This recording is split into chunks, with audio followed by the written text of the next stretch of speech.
अस्सलाम वालेकुम दोस्तों, वेलकम टू हफ्ते की चाय। मेरा नाम याहिया है, मेरे साथ मौजूद है मोहम्मद। अस्सलाम वालेकुम मोहम्मद। वालेकुम अस्सलाम, क्या हाल-चाल है? अल्हम्दुलिल्लाह, आप सुनाएँ? अल्हम्दुलिल्लाह। अच्छा, मुझे कुछ लोग पूछ रहे थे कि यार शायद आपने चाय पीना छोड़ दी है, क्योंकि बड़े अरसे से हफ्ते की चाय का पॉडकास्ट का एपिसोड नहीं आया। तो बिल्कुल भी मतलब सुस्ती की वजह से नहीं था ये। और बल्कि अम, नहीं, मैं बताता हूँ, अभी हमें नहीं मिलते, आप लोग हमें कैसे नज़र आएँगे अभी आजकल इतने बिज़ी हैं माशाल्लाह से। तो थोड़ा अनफॉर्चुनेट रहा। हम कोशिश कर रहे हैं कि इसको रेगुलर रखें, और होपफुली आज के एपिसोड के बाद कोशिश यही होगी कि इसको हम वीकली बेसिस के ऊपर एज हफ्ते की चाय जो टाइटल है उसको हम कंटिन्यू रखें इंशाअल्लाह। इंशाल्लाह। तो आज का जो टॉपिक है, क्योंकि हमें पता है कि 3 हफ्ते पहले या जो पाकिस्तान का फेडरल बजट है वो मंजूर हो गया है। तो आज की डिस्कशन इसी हवाले से है। और यानी मैं थोड़ा-सा स्टैट्स को देख भी रहा था और वैल्यूज़ को देख भी रहा था। सबसे मेरा ख़्याल है हैरानकुन बात जो कि चलिए यूथ में डिस्कस नहीं होती ये, हुँ, और जब डिस्कशन होती है बजट की और ये जो ईयरली बजट है हमारा, तो लोगों का एक ही इतराज़ होता है कि यार ये कितना परसेंट जो है आप हुँ, क्या कहते हैं उसको डिफेंस पे लगा रहे हैं, हुँ, बजाय इसके कि आप टेक्नोलॉजी पे लगाएँ या फिर आईटी डेवलपमेंट पे लगाएँ और चीज़ों पे लगाएँ। हुँ, और ये चीज़ डिस्कस नहीं होती कि यार आपका जो मेजॉरिटी बजट है, हुँ, I think value is somewhere like 43% हुँ, इस तरह की। ऑलमोस्ट ऐसे ही है। हाँ, तो दैट इज़ गोइंग टुवर्ड्स सूद। हुँ, तो आपका तकरीबन आधा बजट जो है वो अल्लाह सुब्हान व तआला और उसके रसूल के अगेंस्ट जिहाद में, जंग में लगाया हुँ, जा रहा है। हुँ, तो और ये मतलब ये आप सुनते हो, आप कहते हो इट बैफल्स यू। तो इसी हवाले से मेरा ख़्याल है कुछ डिस्कशन हम करते हैं, और हुँ, कोशिश यही होगी कि जो सॉर्ट ऑफ हम इसकी इसके कोर पे जाएँ और इसको इसकी डेप्थ में जाएँ कि यार हम यहाँ पे कैसे पहुँचे। हुँ। हाँ, और मेरा ये ख़्याल है कि एज़ यूथ हमें माज़ीद मेरा गला थोड़ा-सा ख़राब है, इसलिए अच्छा। आप you have to bear with me. हमें शायद हम इसको डिस्कस करना इसलिए इसलिए चाह रहे हैं, मेरा ख़्याल है कि यूथ को किस तरीके से देखना चाहिए। हम अगर कंट्री का फ्यूचर है, हम इस मुल्क का फ्यूचर है, इस उम्मत का फ्यूचर है, इस एंगल से हमने इसको देखना है कि यार अच्छा, हम इससे क्या एक्सट्रैक्ट करें, यानी इस बजट से हमें क्या मिल रहा है, मतलब क्या डिस्कशन है, किसके ऊपर हमें फोकस करना चाहिए। जैसे आपने भी ज़िक्र किया कि इसके ऊपर बहुत डिस्कशन होती है कि डिफेंस बजट कितना है, देखें इतना ज़्यादा है और एजुकेशन पे बहुत कम है। Maybe this is one way to look at the budget. इसी तरह मे बी जो यंग लोग हैं, जो अभी नए-नए मार्केट में आए हैं, उनके लिए शायद ये एक इंटरेस्टिंग डिस्कशन है, एक इंपॉर्टेंट डिस्कशन है कि यार हमारे इनकम पे टैक्स कितना कम हो गया है या ज़्यादा हो गया है, उसके ऊपर देख रहे होते हैं कि अच्छा इस साल के बजट में क्या हुआ है? क्या मुझे 50 वही फिगर है क्या 50,000 वाले जो ब्रैकेट में है उनके ऊपर टैक्स नहीं है, इनकम टैक्स फॉर एग्ज़ाम्पल, या उससे ऊपर जो है उनका हाफ हो गया है, इसके ऊपर एक डिस्कशन है। मेबी इस नज़र से हम बजट को देख रहे होते हैं कि मेरे लिए इसमें क्या है, यानी फॉर द जी। पीपल जिस सेगमेंट में मैं हूँ उसको किस तरह देखना चाहिए। हुँ, हम ये चाह रहे हैं, मेरा ख़्याल है इस पॉडकास्ट के थ्रू जो हमारी भी डिस्कशन है, बल्कि हम इससे पहले भी ये डिस्कशन पिछले कुछ हफ़्ते करते रहे हैं कि एक्चुअली किस तरह देखना चाहिए for someone, for the youth जिसने इस मुल्क की ज़िम्मेदारी का बेड़ा उठाना है गोइंग फॉरवर्ड। और मैं चाहता हूँ कि हम अपने पीयर्स में ये डिस्कशंस आम करें कि हमने अगर इवेंचुअली इस मुल्क को लीड करना है इंशाल्लाह, जो कि मेरा ख़्याल है हमारा गोल होना चाहिए, विज़न होना चाहिए, और फिर इवेंचुअली उम्मत को भी, तो हमें किस तरीके से इन चीज़ों को देखना चाहिए। एंड आई थिंक कि एक एलिवेशन ऑफ थॉट हमें लेके आनी है अपनी डिस्कशंस के अंदर कि जो यंग लोग हैं in their early 20s, in their late 20s even, वो ये डिस्कशंस करें। तो खैर मेरा ख़्याल है इस एंगल से हमें इसके अंदर घुसने की ज़रूरत है, इसको थोड़ा-सा एक्सप्लोर करने की ज़रूरत है। तो मेरा ये ख़्याल है कि हम let's dive into the budget itself. मैं बजट को स्क्रीन पे खोल लेता हूँ ताकि हम थोड़ा-सा उसके ऊपर एक एनालिसिस कर लें। सही है। और फिर देखते हैं कि इसके अंदर से क्या हमें मिलता है देखने को।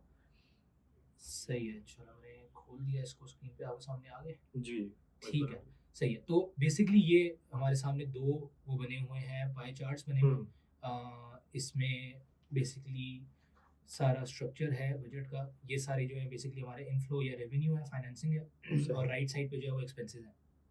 अब इसके अंदर अगर आप ये देखें कि जो मेजर इनकम है ऑफ द स्टेट, वो टैक्सेस के थ्रू है। हुँ, तो आप ऐसे यहाँ ही पे है। देखेंगे कि यार वो टॉप राइट में जो ब्लू है वो इनकम टैक्स है, फिर उसके नीचे सेल्स टैक्स है, फिर उसके साथ पेट्रोलियम लेवी है, ये भी टैक्स है पेट्रोल के ऊपर जो लगता है। 20 तकरीबन 24% जो है वो इनकम जी, टैक्स से आ रहा एग्ज़ैक्टली, है। हुँ, एग्ज़ैक्टली।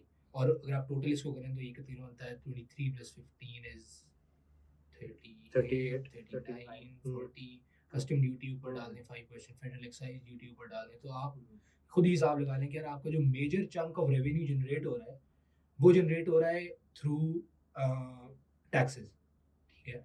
और फिर उसके अलावा एक पूरा और सेगमेंट है जो आपकी अर्निंग का है, वो जो कि बोरोइंग के थ्रू, लोन्स के थ्रू आप ले रहे हैं, जिसके अंदर आपको ये फिगर्स नज़र आ रहे हैं। Domestic borrowing is 20.9%, external debt जो है वो 6.3 है।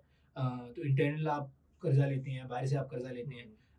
तो आप कह रहे हैं कि टैक्स भी हमें गरीब पे लगाना पड़ता है और क्योंकि उससे पूरा नहीं होता तो हमें फिर कर्जा देना पड़ता कर्जा है। भी लेना पड़ता है, बिल्कुल ऐसा ही है। और जो नॉन टैक्स रेवेन्यू है that is just 17% of the entire budget, ठीक है। जो हमारा इस दफ़ा का बजट है वो है तकरीबन 18,771 बिलियन, 18771 फॉर द यूथ, जो मेरी जैसी है जिसको उर्दू में वो नहीं नहीं आती, पूछता लगा गिनती भाई नहीं आती। ये एहसास हो रहा है। तो अच्छा, तो डिस्कशन ये हो रही थी, साइड ट्रैक हो गया हम थोड़े से, कि ऑफ द बजट ये जो बजट की फिगर्स है 18,000 कुछ, ये बेसिकली प्रोविंशियल जो वो है क्या कहना चाहिए एलोकेशन है वो निकाल के वो थोड़ा सा वो 8,000 के करीब मेरा ख्याल है वो भी है, आई बिलीव। जी। तो ये आपके पूरे बजट का कह लें एक मेजर चंक टैक्सेस और लोन से आ रहा है। अच्छा, लोन्स में भी हम डिस्कशन करेंगे, अभी हम एक्सपेंसेस पे आते हैं। अब एक्सपेंसेस क्या है, हमारी रियासत कहाँ पे खर्च कर रही है उसको थोड़ा सा देख लेते हैं। अब ये आपके सामने है कि सबसे ज़्यादा जो चंक ऑफ एक्सपेंस है आपका वो है डोमेस्टिक डेट सर्विसिंग, और उसके उसके साथ foreign debt servicing bill. Total अगर आप डेट का मिला लें, जो कि आप शुरू में भी आप बात कर रहे थे कि इट इज़ मुश्किल अबाउट, मुश्किल लफ्ज़ इस्तेमाल कर रहे हैं आप। डेट सर्विसिंग का मतलब ये है कि आप सूद वापस कर रहे हैं। हाँ, मतलब जो आपने कर्जे लिए हुए जी। हैं हाँ। और ये कई सालों के एक्यूमुलेट हो रहे हैं, वो बेसिकली आप वापस कर रहे हैं। और बाय द वे ये भी एक पूरी डिस्कशन है जिसके अंदर हम अभी जाएँगे भी कि हम एक डेट ट्रैप में फँस चुके हैं, एक as a country, as a developing country जो कि डेवलप कहीं हो नहीं रही है, 70 साल से ऊपर गुज़र गए हैं। हम हर दफ़ा कर्ज़े देने के लिए और कर्ज़, अगर जब हम इसको इस तरीके से देखें कि रेवेन्यू क्यों आ रहा है, बजट आ रहा है, कहीं से पैसे आ रहे हैं और वो कहीं पे लग रहे हैं। अच्छा, पैसे ले भी हम कर्ज़ों से रहे हैं एक अच्छा चंक, और फिर वापस कर्ज़े दे रहे हैं। और जी, हाँ जी, जी, बोलिए। ये वैसे बहुत इंटरेस्टिंग डिस्कशन है क्योंकि अनफॉर्चुनेट रियलिटी ये है कि अगर आपने आपको देखें, हमने पूरी ज़िंदगी गुज़ारी है, हमारे वालिदैन ने ज़िंदगी गुज़ारी, फिर उनके वालिदैन ने मतलब आप सोचें 3 या 4 जनरेशंस बनती हैं, जिनने देखी ये सिचुएशन है जिसमें आपके पास एक रियासत है, पाकिस्तान की रियासत है, हमारे अखराजात पूरे नहीं होते और हमें हर साल कर्ज़ा लेना पड़ता है और हर साल सूद वापस देना पड़ता है। एक एक नेवर एंडिंग किस्म का साइकिल बन चुका है सूद का अनफॉर्चुनेटली। तो और समझ ये नहीं आती कि यार, और मेरा आपसे सवाल भी है कि यार हाउ डिड दिस स्टार्ट? मतलब हमें क्यों लेना पड़ा कर्ज़ा और हम क्यों इस साइकिल में फँस चुके हैं? इस पे कोई आपकी है कोई रिसर्च? ये अच्छा सवाल है, मेरे ख्याल है बहुत इंपॉर्टेंट है। आइड से the elephant in the room, जिसको एड्रेस करने की ज़रूरत है ताकि आपको ये समझ आ सके कि यार असल में हम यहाँ तक कैसे पहुँचे हैं। और तभी इसके ऊपर भी डिस्कशन फिर हो सकती है ना कि इसके इधर से निकलना कैसे जी। है। और एज़ समवन, एज़ पीपल जिनको इंशाल्लाह इस कंट्री को लीड करना है, हमें इसके ऊपर डिस्कशन करनी भी चाहिए। तो मैं ये कहूँगा, अच्छा बस इसको यहाँ पे कंक्लूड भी कर लेते हैं थोड़ा सा, कि मेन जो इसमें हाइलाइटिंग पॉइंट है ना एक्सपेंसेस में, वो यही है जो डेट सर्विसिंग और डेट ट्रैप की डिस्कशन है ना, इसके ऊपर ही आगे हमने डिस्कशन भी करनी है। तो खैर आपके क्वेश्चन पे वापस आते हुए, देखिए, अगर हम हिस्टोरिकली देखें तो पाकिस्तान जब से बना है तब से अनस्टेबल है। ये एक रियलिटी हमें पता है कि जी। जब से हम वजूद में आए हैं एज़ अ कंट्री। एक नाज़ुक मोड़ से गुज़र रहे हैं। जी, ऐसे ही है। जैसे एक हमारे भाई कहते होते हैं। तो उनका नाम है शहज़ाद रॉय, सुना ही होगा आपने। हुँ। हाँ, तो पाकिस्तान जो है बड़े नाज़ुक मोड़ से गुज़र रहा है शुरू से। तो मसला क्या है, शुरू में जी हम जंग में थे, ठीक है, हमारे पास इंडस्ट्री नहीं थी, इंडस्ट्री मेजर इंडिया के पास थी, तो हमने बेसिकली शुरू में कर्जे लिए कुछ, और फिर एक पीरियड गुजरा, उसके बाद सम डेकेड्स जिसमें हमने कर्जे लेके, सो डेट फाइनेंस्ड कहना चाहिए इंडस्ट्रियलाइजेशन की। अच्छा, इसका मतलब क्या है? हुँ। इसका मतलब ये है कि हमने बेसिक सिंपल सी बात है कि डेट फाइनेंस का मतलब है कि कर्जे लेके हमने यहाँ पे इंडस्ट्री लगाई, हमने अपने आप को डेवलप करने की कोशिश की, ठीक है, यहाँ पे कुछ इंफ्रास्ट्रक्चर बिल्ड हुआ और उसके थ्रू हमने अपनी इकोनॉमी को ग्रो करने की कोशिश की, ठीक है। तो शुरू से ही कर्जे हमारे ऊपर हैं। और फिर एक मेजर मसला शुरू से ही हमारे साथ ये भी है कि हमारे जो जो इनफ्लो ऑफ कैश है, जो रेवेन्यू है हुँ। स्टेट का, वो हमेशा से कम है almost of the compare to the expenses. तो जो हमने खर्चे करने हैं, जो अखराजात हैं, वो ज़्यादा हैं, और जो हमने हमारे पास रेवेन्यू आ रहा है वो कम है, और जिसकी वजह से फिर टैक्सेस भी बढ़ते हैं, जिसकी वजह से हम देखते हैं कि बार-बार हाँ, हम कर्ज़े कर्ज़े भी लेते हैं, बार-बार आईएमएफ के पास भी जाना पड़ता है हमें, क्योंकि ये अब एक रियलिटी बन चुकी है हमारे लिए कि यार ये ऐसे ही है। अच्छा, और इंटरेस्टिंग बात ये है, इसकी डिटेल्स में जाया जा सकता है, मेरे ख़्याल है इतनी डेप्थ में जाने की ज़रूरत नहीं है कि अगर आप हिसाब लगाएँ कि यार इस टाइम पे मेरा ख़्याल है तकरीबन 24 प्रोग्राम्स आईएमएफ के चल चुके हैं जी, पाकिस्तान के अंदर। ऐसा ही कुछ है। और हर प्रोग्राम में तकरीबन सिमिलर बातें हो रही होती हैं कि अब आप इतना लेवी पेट्रोलियम लेवी बढ़ा दें, इतनी चीज़ों पे ये कट कर दें, इतनी सब्सिडी कम कर दें, ज़्यादा कर दें। हर चीज़ वो बता रहे होते हैं आपको, और वो हर प्रोग्राम जो है ना तकरीबन सिमिलर डिस्कशन होती है। लेकिन पाकिस्तान के हालात जो है वो बस बदतर होते जा रहे हैं। इसका मतलब ये है कि यार एक्चुअली आईएमएफ आपको हेल्प नहीं कर रहा डेवलप करने में। हुँ, एक्चुअली उसने आपके साथ किया बस ये कि आपको उसने, जो मैं पहले भी थोड़ी देर पहले बात कर रहा था, कि उसने आपको एक डेट ट्रैप में फँसा दिया। जिससे अब आप निकल नहीं पा रहे, जिससे हमें समझ नहीं आ रही है कैसे निकलना है। और ये इश्यू भी क्यों हुआ कि यानी क्यों हमारे अखराजात ज़्यादा हैं और हमारी इनफ्लो कैश का या रेवेन्यू का कम है रियासत के लिए। इसके पीछे भी एक रीज़न है, और वो भी एक बड़ा फंडामेंटल रीज़न है, जो कि आज एक सिस्टम चल रहा है कैपिटलिज़्म का, और कैपिटलिज़्म मेरा ख़्याल है इसको जनरली लोग समझते भी हैं कुछ हद तक maybe. Hmm, but the idea is कि कैपिटलिस्ट जो है वो गवर्न करते हैं, everything is linked to production, everything is linked to money making, everything the focus is on कि यार growth in economy, for example GDP is the main factor in the economy जिसको हमें देखना है फॉर डिटरमाइनिंग कि यार क्या हमारी इकोनॉमी ग्रो कर रही है या नहीं कर रही, क्या हमारी इकोनॉमी अच्छी है या बुरी है। बहुत सारे फैक्टर्स और होते हैं वैसे इकोनॉमीज के अंदर, लेकिन कैपिटलिज्म के अंदर फंडामेंटली जो फोकस है वो इसके ऊपर है कि how much growth, how much gross domestic produce do you make a year, और उसके हिसाब से फिर आपकी वैल्यू बनती है, और सारा फोकस उसके ऊपर है। The focus is not on कि यार ये नीचे पहुंच भी रहा है कि नहीं पहुंच रहा, लोगों तक उनकी ज़रूरत पूरी हो रही है नहीं हो रही, इसके ऊपर फोकस नहीं है। तो हुँ, all the focus is on this कि आप पैसे बन रहे नहीं बन रहे। अच्छा, फिर उसमें क्योंकि कैपिटलिस्ट वो होते हैं जिनके पास पैसा होता है, ठीक है, कैपिटलिस्ट आर द वंस जिनके पास, जो बड़े बड़े बिजनेसमैन हैं, जिस तरह इलॉन मस्क है, जिस तरह फार्मास्यूटिकल कंपनीज हैं यूएस के अंदर। तो उन्होंने पैसा बनाना है, ठीक है, उनके पास पैसा बनाने का तरीका क्या है, कैपिटलिज्म में जो फॉर्मूला है वो ये है कि जो बड़े बड़े बिजनेसेस हैं, बड़ी बड़ी इंडस्ट्रीज हैं, वो प्राइवेटाइज्ड हैं। प्राइवेटाइज का मतलब ये है कि उनको ओन एक इंडिविजुअल कर सकता है या एक एंटिटी कर सकती है जो प्राइवेट एंटिटी है। तो I as a person can own fuel pumps या oil, I can be an owner of oil of an oil company, ठीक है। मैं आईपीपीज जो इंडिपेंडेंट पावर प्रोड्यूसर्स होते हैं जो कि बिजली प्रोड्यूस करते हैं यहाँ पे, हुँ, मैं एक आईपीपी ओनर हो सकता हूँ, मतलब मैं बिजली प्रोड्यूस करके बेच सकता हूँ हुकूमत को, ठीक है। जी, ये कुछ एनर्जी रिसोर्सेज की मैं बात कर रहा हूँ जिनको मैं प्राइवेटली ओन कर सकता हूँ। अच्छा, ये वो बाय द वे ओरिजिनली ऐसा होना चाहिए कि ये वो सबसे बड़ा रेवेन्यू सोर्स है जो कि स्टेट के लिए का होना चाहिए। तो state should earn from by regulating oil for the people, bye regulating energy for the people. तो मेरा ये ख्याल है कि ये एक मेजर रीज़न है कि इसकी वजह से हमेशा हमें टैक्सेस लगाने पड़ते हैं बहुत ज़्यादा, हमें लोन्स लेने पड़ते हैं, क्योंकि हमने अपना सारा कुछ, सारी मेजर इंडस्ट्री प्राइवेटाइज कर दी है, वो प्राइवेट कंपनीज के हाथ में है। वो भी फिर उसके लिए भी हमें पे करना पड़ता है। तो हमने अगर ऑयल हमें चाहिए, तो पाकिस्तान से भी अगर ऑयल निकला है तो हमें वो उस रेट पे मिलेगा जो लेट्स से इंटरनेशनल मार्केट, और फिर उसके बाद प्रॉफिट कोई कंपनी जो स्टार्ट करके दे रही है हमें। तो मैं कहना ही चाह रहा हूँ कि हमें इस प्रॉब्लम को समझने की ज़रूरत है कि असल में प्राइवेटाइजेशन मसला किस तरह से है और ये किस तरह कनेक्टेड है with revenue of the state. तो ये खैर बात मेरी काफ़ी लंबी हो गई है, लेकिन I just wanted to explain everything I say comprehensively कि किस तरह से ये बजट काम करे और क्यों हिस्टोरिकली यानी हम हमेशा से इस मसले के अंदर फंसे हुए हैं और इस पॉइंट पे आ गए हैं कि अब हम एक ट्रैप में फंस चुके हैं और जिससे निकलने का बज़ाहिर कोई अब रास्ता नज़र नहीं आता। जी। तो आप मेजरली कह रहे हैं कि ये जो कैपिटलिस्ट फ्रेमवर्क है, इसके अंदर जो प्राइवेटाइज़ेशन की डिस्कशन है, जिसकी वजह से एक स्टेट जो है वो एक्चुअली उसके पास कोई तरीका नहीं रहता, बजाय इसके कि सिर्फ़ वो टैक्सेस कलेक्ट करे या फिर वो कर्ज़ा ले ले, क्योंकि टैक्सेस के अलावा कोई और एक्चुअली तो टैक्सेस के अलावा कोई और आपके पास फंड्स जनरेशन की का तरीका ही नहीं आपने जी, छोड़ा एज़ अ स्टेट, जी।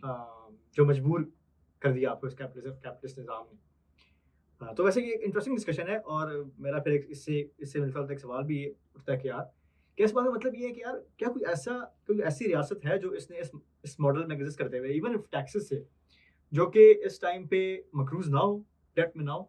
ये बड़ा इंटरेस्टिंग सवाल है। इनफैक्ट मैं पहला सिंपल जवाब ये है कि नहीं।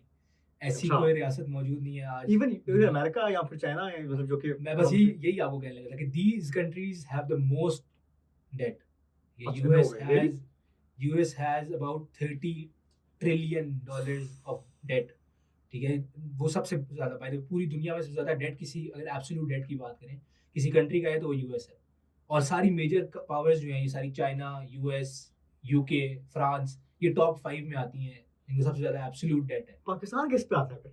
पाकिस्तान तो कुछ भी नहीं है इनके सामने। आप पाकिस्तान के हिसाब लेंगे, पाकिस्तान शायद इनके सामने तो कुछ भी नहीं होगा। अगर आप एब्सोल्यूट डेट की बात करें, जीडीपी टू डेट रेशियो एक अलग डिस्कशन है, लेकिन पॉइंट ये है कि यार कोई रियासत ऐसी नहीं है जो कि मैंने फिर एक मुश्किल लफ्ज़ इस्तेमाल कर दिया, लेकिन इसको इग्नोर करें।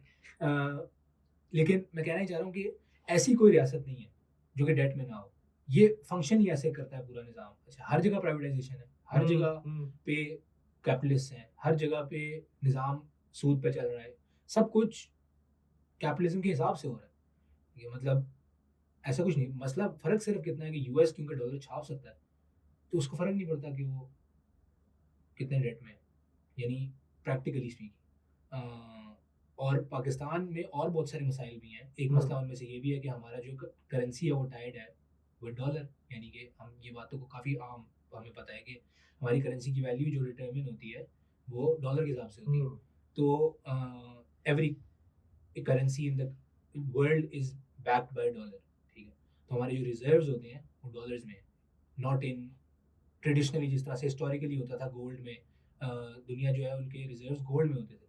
इट इज़ समथिंग जिसकी अपनी वैल्यू होती है और उसके अगेंस्ट फिर आप एक नोट छाप देते हैं। तो फॉर एग्जांपल एक एग्जांपल दे रहा हूँ कि 1 किलो सोने के अगेंस्ट 1 किलो सोना वैसे बहुत ज़्यादा पैसे होते हैं, लेकिन आई एम जस्ट सेइंग कि फॉर एग्जांपल उसके अगेंस्ट आप एक नोट चाहते हैं कि ये इसकी वैल्यू जो है उसके बराबर है, तो आप कभी भी बैंक के पास जाके उसको वो नोट दें और उससे वो गोल्ड ले लें। ट्रेडिशनली पूरी दुनिया ऐसे चलती थी।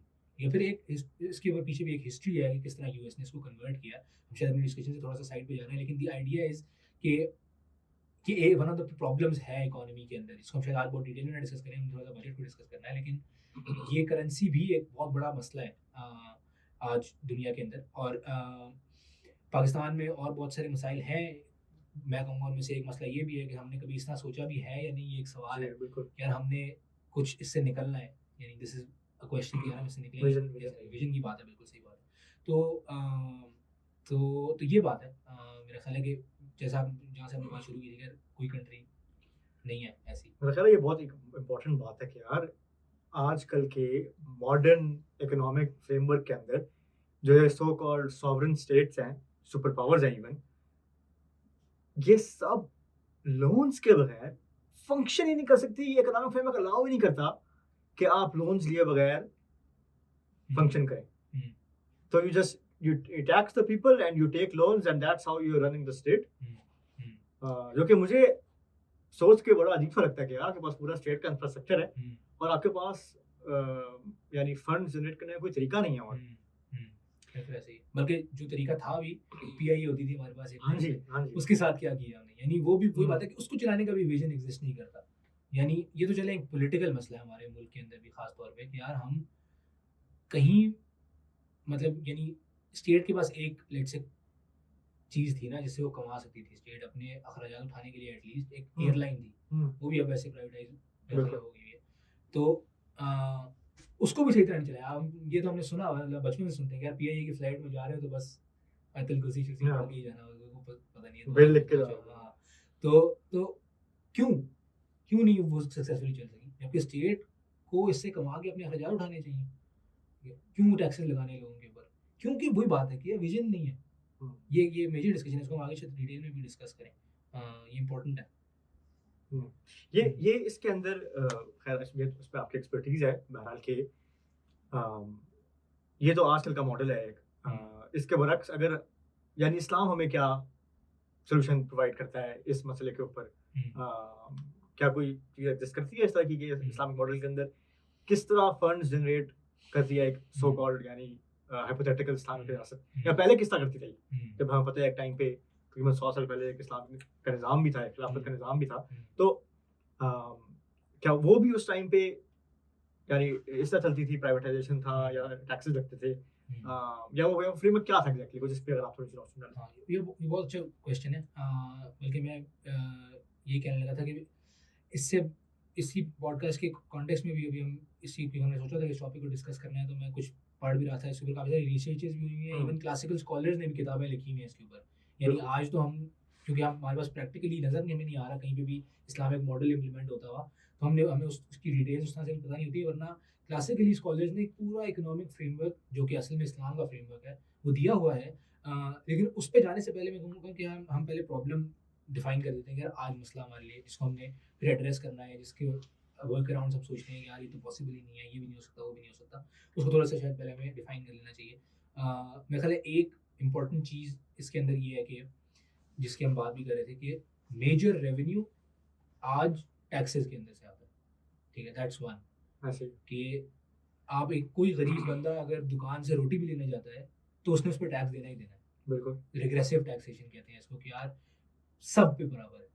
यानी ये जीएसटी और इस तरह के जो टैक्सेस हैं, ये आप कोई चीज़ खरीदने जाएंगे तो आपको जनरल सेल्स टैक्स देना है। इसी तरह मैं दूसरा जो मसला है, सो फॉर एग्जाम्पल एक मसला है टैक्सेस का हो गया कि इन रेवेन्यू सोर्सेज क्या है जिसको हमें समझना है। दूसरा मसला इज़ सूद, हम्म, जो कि सही बात ये है कि इसके ऊपर तो हमें पता है कुरान की मल्टीपल आयत हैं वैसे, हम्म, जिनमें से एक आयत में उन्होंने ने फरमाया औज़ु बिल्लाहि मिनश शैतानिर रजीम फ़इन लम तफ़अलू फ़अज़नु बिहर्बिम मिनल्लाहि व रसूलिही व इन तुब्तुम फलकुम रुऊसु अमवालिकुम ला तज़लिमूना व ला तुज़लमून। उन्होंने फरमाया कि अगर, अच्छा ये इससे पिछली आयत से कनेक्टेड है, वैसे पिछली आयत में उस कह रहे हैं कि अल्लाह से डरो और जो तुम्हारा आउटस्टैंडिंग इंटरेस्ट है उसको गिव अप कर दो। ये कुरान की बड़ी क्लियर आयत है, वैसे ये हमसे डायरेक्टली कनेक्ट भी होती है वैसे। लेकिन उसने फरमाया गिव कि अप से मुराद यहाँ पे। गिव अप से मुराद यहाँ पे ये है कि उसको छोड़ दो। अगर लेट्स तुमने किसी से इंटरेस्ट लेना है, हम्म, किसी ने तुम्हें पे करना है, उसको छोड़ दो। रसूल ने फरमाया, उसमें आयत पढ़ भी देता हूँ। रसूल ने फरमाया या अय्युहल्लज़ीना आमनुत्तक़ुल्लाह व ज़रू मा बक़िया मिनर रिबा इन कुंतुम मुमिनीन, कि अगर कोई बाकी है रिबा उसको छोड़ दो, ठीक है। और फिर ऐसा कहा अगर नहीं करोगे, उससे अगली आयत जो मैंने पहले पढ़ी थी, तो अल्लाह से डरो, तो डरो उस एक जंग से अल्लाह और उसके रसूल के साथ। ये बड़ी बड़ी क्लियर आयत है कि ये अल्लाह और उसके रसूल के खिलाफ जंग है, ऐसे। ठीक है। और अब इसमें ये डिस्कशन फिर खुलती है ना कि यार कैसे करेंगे, यानी आप आज मना कर देंगे। लोगों को पता है, जब हम लोगों से पूछते हैं तो लोग बिल्कुल मानते हैं, और फिर एक बात ये भी होती है कि यार ये मतलब मजबूरी है, क्या हाँ, करें इससे बगैर हम, मतलब ऐसे ही है। एग्जिस्टिंग एज अ स्टेट, और अगर आप देना बंद कर देंगे तो क्या मतलब डिफॉल्ट कर जाएं तो सैंक्शन लग जाएंगी, तो मतलब आपको तो, यानी आप जो अभी हमारे सो कॉल्ड रुपता क्या लफ्ज़ है, रतबा, रतबा, रुतबा रुतबा, क्या ढूंढना चाह रहे हैं रुतबा, हाँ रुतबा, आप इंग्लिश बोल सकते हैं, कोई मसला नहीं है इसमें, हमें यूज सुन रही है। जो हमें रुतबा मिला हुआ है, मकाम। मकाम मिला हुआ है इस टाइम पे ग्लोबल स्टेज के ऊपर, वो चला जाएगा हमारे हाथों से। यानी इस टाइम पे आप पीस टॉक्स में भी हैं, और आप आप डीलिंग करा रहे हैं। डीले करा रहे हैं, आप वो क्या, वो एक मैंने एक वीडियो देखी थी, उसमें वो कहते हैं कि यार ट्रम्प ने बात करनी है तो शाम को करना है, इस टाइम खाना खा रहा हूँ, तो मतलब वो इस तरह का आपका एक रोल सो कॉल्ड बना हुआ है। सही बात। तो वो जाएगा, वो चला जाएगा अगर आप, हम्म, यानी आप पैसे नहीं वापस देंगे, हम्म, तो इसके मतलब हाँ, व्हाट्स द वे आउट। ये भी मेरा ख्याल है, ये भी one of the main stream discussion है। इवन मतलब ये देखिए, इससे तो कुरान की आयत से तो कोई डिसएग्री नहीं कर सकता ना, ना बिल्कुल। उलमा डिसएग्री करते हैं, ना आपकी यूथ डिसएग्री करती है, ना आपका हुक्मरान तबका इसको आउटराइटली रिजेक्ट कर सकता है। कोई भी ये नहीं कहता कि यार सूद हराम नहीं है। जो आर्ग्यूमेंट है वो है ये कि यार देखें, प्रैक्टिकल नहीं है अभी। उसके ऊपर आपको ये पता है ना कि यार फेडरल शरीयत कोड भी बार-बार इसके ऊपर रूलिंग्स दे चुका है। इसके ऊपर ये डिस्कशन भी होती है कि यार 5 साल में सूद खत्म कर दो, नहीं तो ये हो जाएगा, 10 साल में खत्म कर दो। और इसके ऊपर हमारी जो इस्लामी जमातें हैं मुख्तलिफ, वो भी बार-बार इसको पार्लियामेंट में भी रेज़ करते हैं। मतलब ऐसा नहीं है कि ये डिस्कशन होती नहीं है। मसला ये है कि बात आके फँसती है यहाँ पे कि भाई जिस दिन आप सूद कहेंगे कि मैंने नहीं देना, उस दिन आप करेंगे क्या? यानी व्हाट्स द वे फॉरवर्ड? और मेरे ख्याल है ये सबसे इम्पोर्टेंट क्वेश्चन है। जिसमें देखें, मेरे ख्याल है हमें थोड़ा-सा रियलिटी को अंडरस्टैंड करने की ज़रूरत है कि क्या हो जाएगा। यानी ये सवाल पूछने की ज़रूरत है कि क्या होगा? मेरा अगेन ये ख़्याल है, मैं बार-बार इसको पहले भी कह चुका हूँ कि यार असल में there is a lack of vision, और वो लैक ऑफ विज़न हमें मजबूर करता है कि हम इस डिस्कशन को साइडलाइन करके रखें, क्योंकि हमें ये पता है, देखें ये कोई नहीं कहेगा कि इसमें बहुत आसानी होगी, इस पूरे प्रोसेस में जो अभी हम शायद आगे डिस्कस भी करेंगे। लेकिन ये समझ पाना कि एटलीस्ट वो सवाल उठा पाना, यही हुँ, कि यार कैसे होगा? क्या हो जाएगा? मतलब अगर आप डिफ़ॉल्ट करते हैं, तो क्या हिस्टोरिकली मुल्कों ने डिफ़ॉल्ट नहीं किया? आप बताएँ, आपको किसी मुल्क का पता है जिसने डिफ़ॉल्ट किया हो हिस्ट्री में? और बताएँ? सिर्फ मल्टीपल ममालिक हैं। उनमें से एक ग्रीस की मिसाल है, अर्जेंटीना की मिसाल है। अच्छा। अर्जेंटीना जो है वो मल्टीपल टाइम डिफ़ॉल्ट कर चुका है, हुँ, ठीक है। क्या होता है डिफ़ॉल्ट करता है कोई मुल्क तो? कभी किसी बंदे से आपने ये पूछा है कि यार क्या हो जाएगा? द बेस्ट मतलब द वर्स्ट कहते हैं कि यार वर्स्ट केस सिनेरियो ये है कि वो सैंक्शन लग जाएँगे। हुँ, आप हुँ, अगर रिजेक्ट करते हैं, अच्छा इसमें एक इम्पोर्टेंट चीज़ ये भी है, वैसे मैंने वो अभी दिखाया भी चार्ट, उसमें भी हम मैं मिस कर गया वो बात, कि आपकी जो मेजॉरिटी डेट है ना, जो मेजॉरिटी डेट है आपका, वो इंटरनल है। हुँ, वो आपके अपने बैंक्स का कर्जा है जो आपने वापस करना है। वो एक्सटर्नल है भी नहीं। एक्सटर्नल कर्जा आपका शायद 950 बिलियन है, ठीक है? ऑलमोस्ट 952 बिलियन के फिगर्स हैं इस दफ़ा। हुँ, जो आपका इंटरनल डेट है वो 7,500 के करीब है, 7,500 बिलियन, 7,400 हुँ। बिलियन के आस-पास फिगर्स है। अपने आप से सूद दिया था आपने। हाँ, और अपने आप से कर्ज़े लिए हैं। मतलब पॉइंट पॉइंट मेरा ये, अच्छा अगर आप लेट्स से आईएमएफ को मना कर देते हैं कि हम कर्ज़े नहीं देंगे आपसे, हुँ, ठीक है? दूसरी बात ये भी वैसे एक डिस्कशन करने वाली है कि यार आप डिक्टेशन ले रहे हैं अभी तो डायरेक्ट अपनी इकोनॉमी के अंदर, लेकिन आप मना करते हैं आईएमएफ को, क्या करेगा आईएमएफ? यूएस क्या करेगा? सैंक्शन लग जाएँगे। सैंक्शन लग जाएँगी ना, मैक्सिमम यही होगा। क्या कोई और मुल्क है जिसके अभी, तो हमारे एक तो ये मसला है ना, हमें क्या पुरानी बातें तो हमें याद नहीं रहती हैं, एज़ अ सोसाइटी हम भूल जाते हैं। बिल्कुल। कोई वर्ड टर्म होती है इसके लिए, अ, गोल्डफिश मेमोरी शायद कहते हैं उसको, नहीं? There is, selective amnesia. हाँ, कोई कोई टर्म होती है इसके लिए, भूल गया मुझे। लेकिन ये कि पुरानी बातें तो चलिए हमें याद नहीं रहती। रीसेंट ये अभी मिसाल है, कौन-सी कंट्री है जिसके ऊपर सैंक्शन लगी हुई थी अभी? ईरान। ईरान। क्या किया ईरान ने? देखा नहीं? दुनिया हिला के रख दी ईरान ने। सही बात है। मैं मेरे ख़्याल है आपसे ही ये डिस्कशन हो रही थी कि यार पहली दफ़ा कोई ऐसी डील हमने देखी है, हाँ, हाँ। जिसमें नज़र आ रहा है कि यार यूएस जो है ना, पता मतलब यूएस कभी भी टेबल पे नहीं आता अनलेस उसको ये पता हो कि यार मैं जीत रहा हूँ, हुँ, मेरी हुँ, टेबल पे मेरी टर्म्स चलेंगी। अभी भी शायद दरमियान से उसने लूप होल कुछ निकाले हो, लेकिन नज़र आ रहा है। अभी हमें कल परसों वो इवेंट्स भी नज़र आए, हुँ। जिसमें शुहदा को जाके डेलीगेशन ने वहाँ की डेलीगेशंस गई डिफरेंट कंट्रीज़ की, वहाँ पे पूरा इवेंट हुआ। और the Iranians are celebrating this as a victory, हुँ, और वो थोड़ा-सा मैं उसको टच भी करना चाहूँगा जो मेमोरेंडम ऑफ अंडरस्टैंडिंग है, कि यार उसमें लिखा हुआ है कि हमारे ऊपर कोई सैंक्शन जो लगी सारी खत्म हो जाएँगी, आइंदा कोई नहीं लगेंगी, आपकी बेसिस नहीं होंगे यहाँ पे ट ट ट ट इस तरह की हाँ, कोई 5-6 यूएस के अगेंस्ट जो उनकी यानी इंटरेस्ट अगेंस्ट और एंड पे एक बात ये लिखी हुई है कि यार हम उसको एनरिच नहीं करेंगे यूरेनियम को। हाँ, एनरिच करेंगे नहीं करेंगे कुछ नहीं देखना है, अंदर हाँ, क्या चल रहा है मुल्क पे। बिल्कुल सही बाकी बात सारी है। चीज़ें नज़र आएँगी आपको। ये बिल्कुल सही बात है, और मेरा पर्सनली ख़्याल ये है कि क्या फ़र्क है? अच्छा ईरान ने भी देखिए काफ़ी टाइम बाद हुआ है ये जो भी सारा कुछ हम देख रहे हैं, तो इसके ऊपर ये आर्गुमेंट बनता है कि यार इतने सालों से भी तो सैंक्शन लगी हुई थी ना, कुछ नहीं कर रहा ईरान। मेरा जो ख़्याल है ना वो ये है कि जो चीज़ चेंज हुई है ना अभी एकदम, हुँ, वो सिर्फ़ ये था कि कुछ लोगों के पास अथॉरिटी आ गई, हू हैड अ विज़न। उन लोगों के पास एक विज़न था कि यार ऐसी की तैसी अमेरिका की। Sorry we are back from a technical difficulty मेरा ख़्याल है वापस कंटिन्यू करते हैं।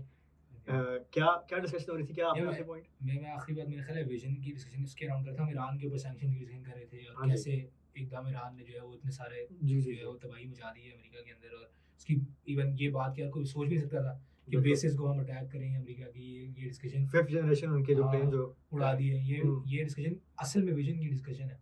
असल में ये डिस्कशन इससे कनेक्टेड है कि ऐसे लोगों को अथॉरिटी मिल गई जिनके जिनके पास एक विज़न था, ठीक है? और उनके पास आर्मी थी नीचे अपने, उन्होंने कहा कि ऐसी-ऐसी, और हमें ये पता था कि ईरान की आर्मी डिसेंट्रलाइज़ थी इस टाइम में पूरे, और वो एक पूरी डिस्कशन है।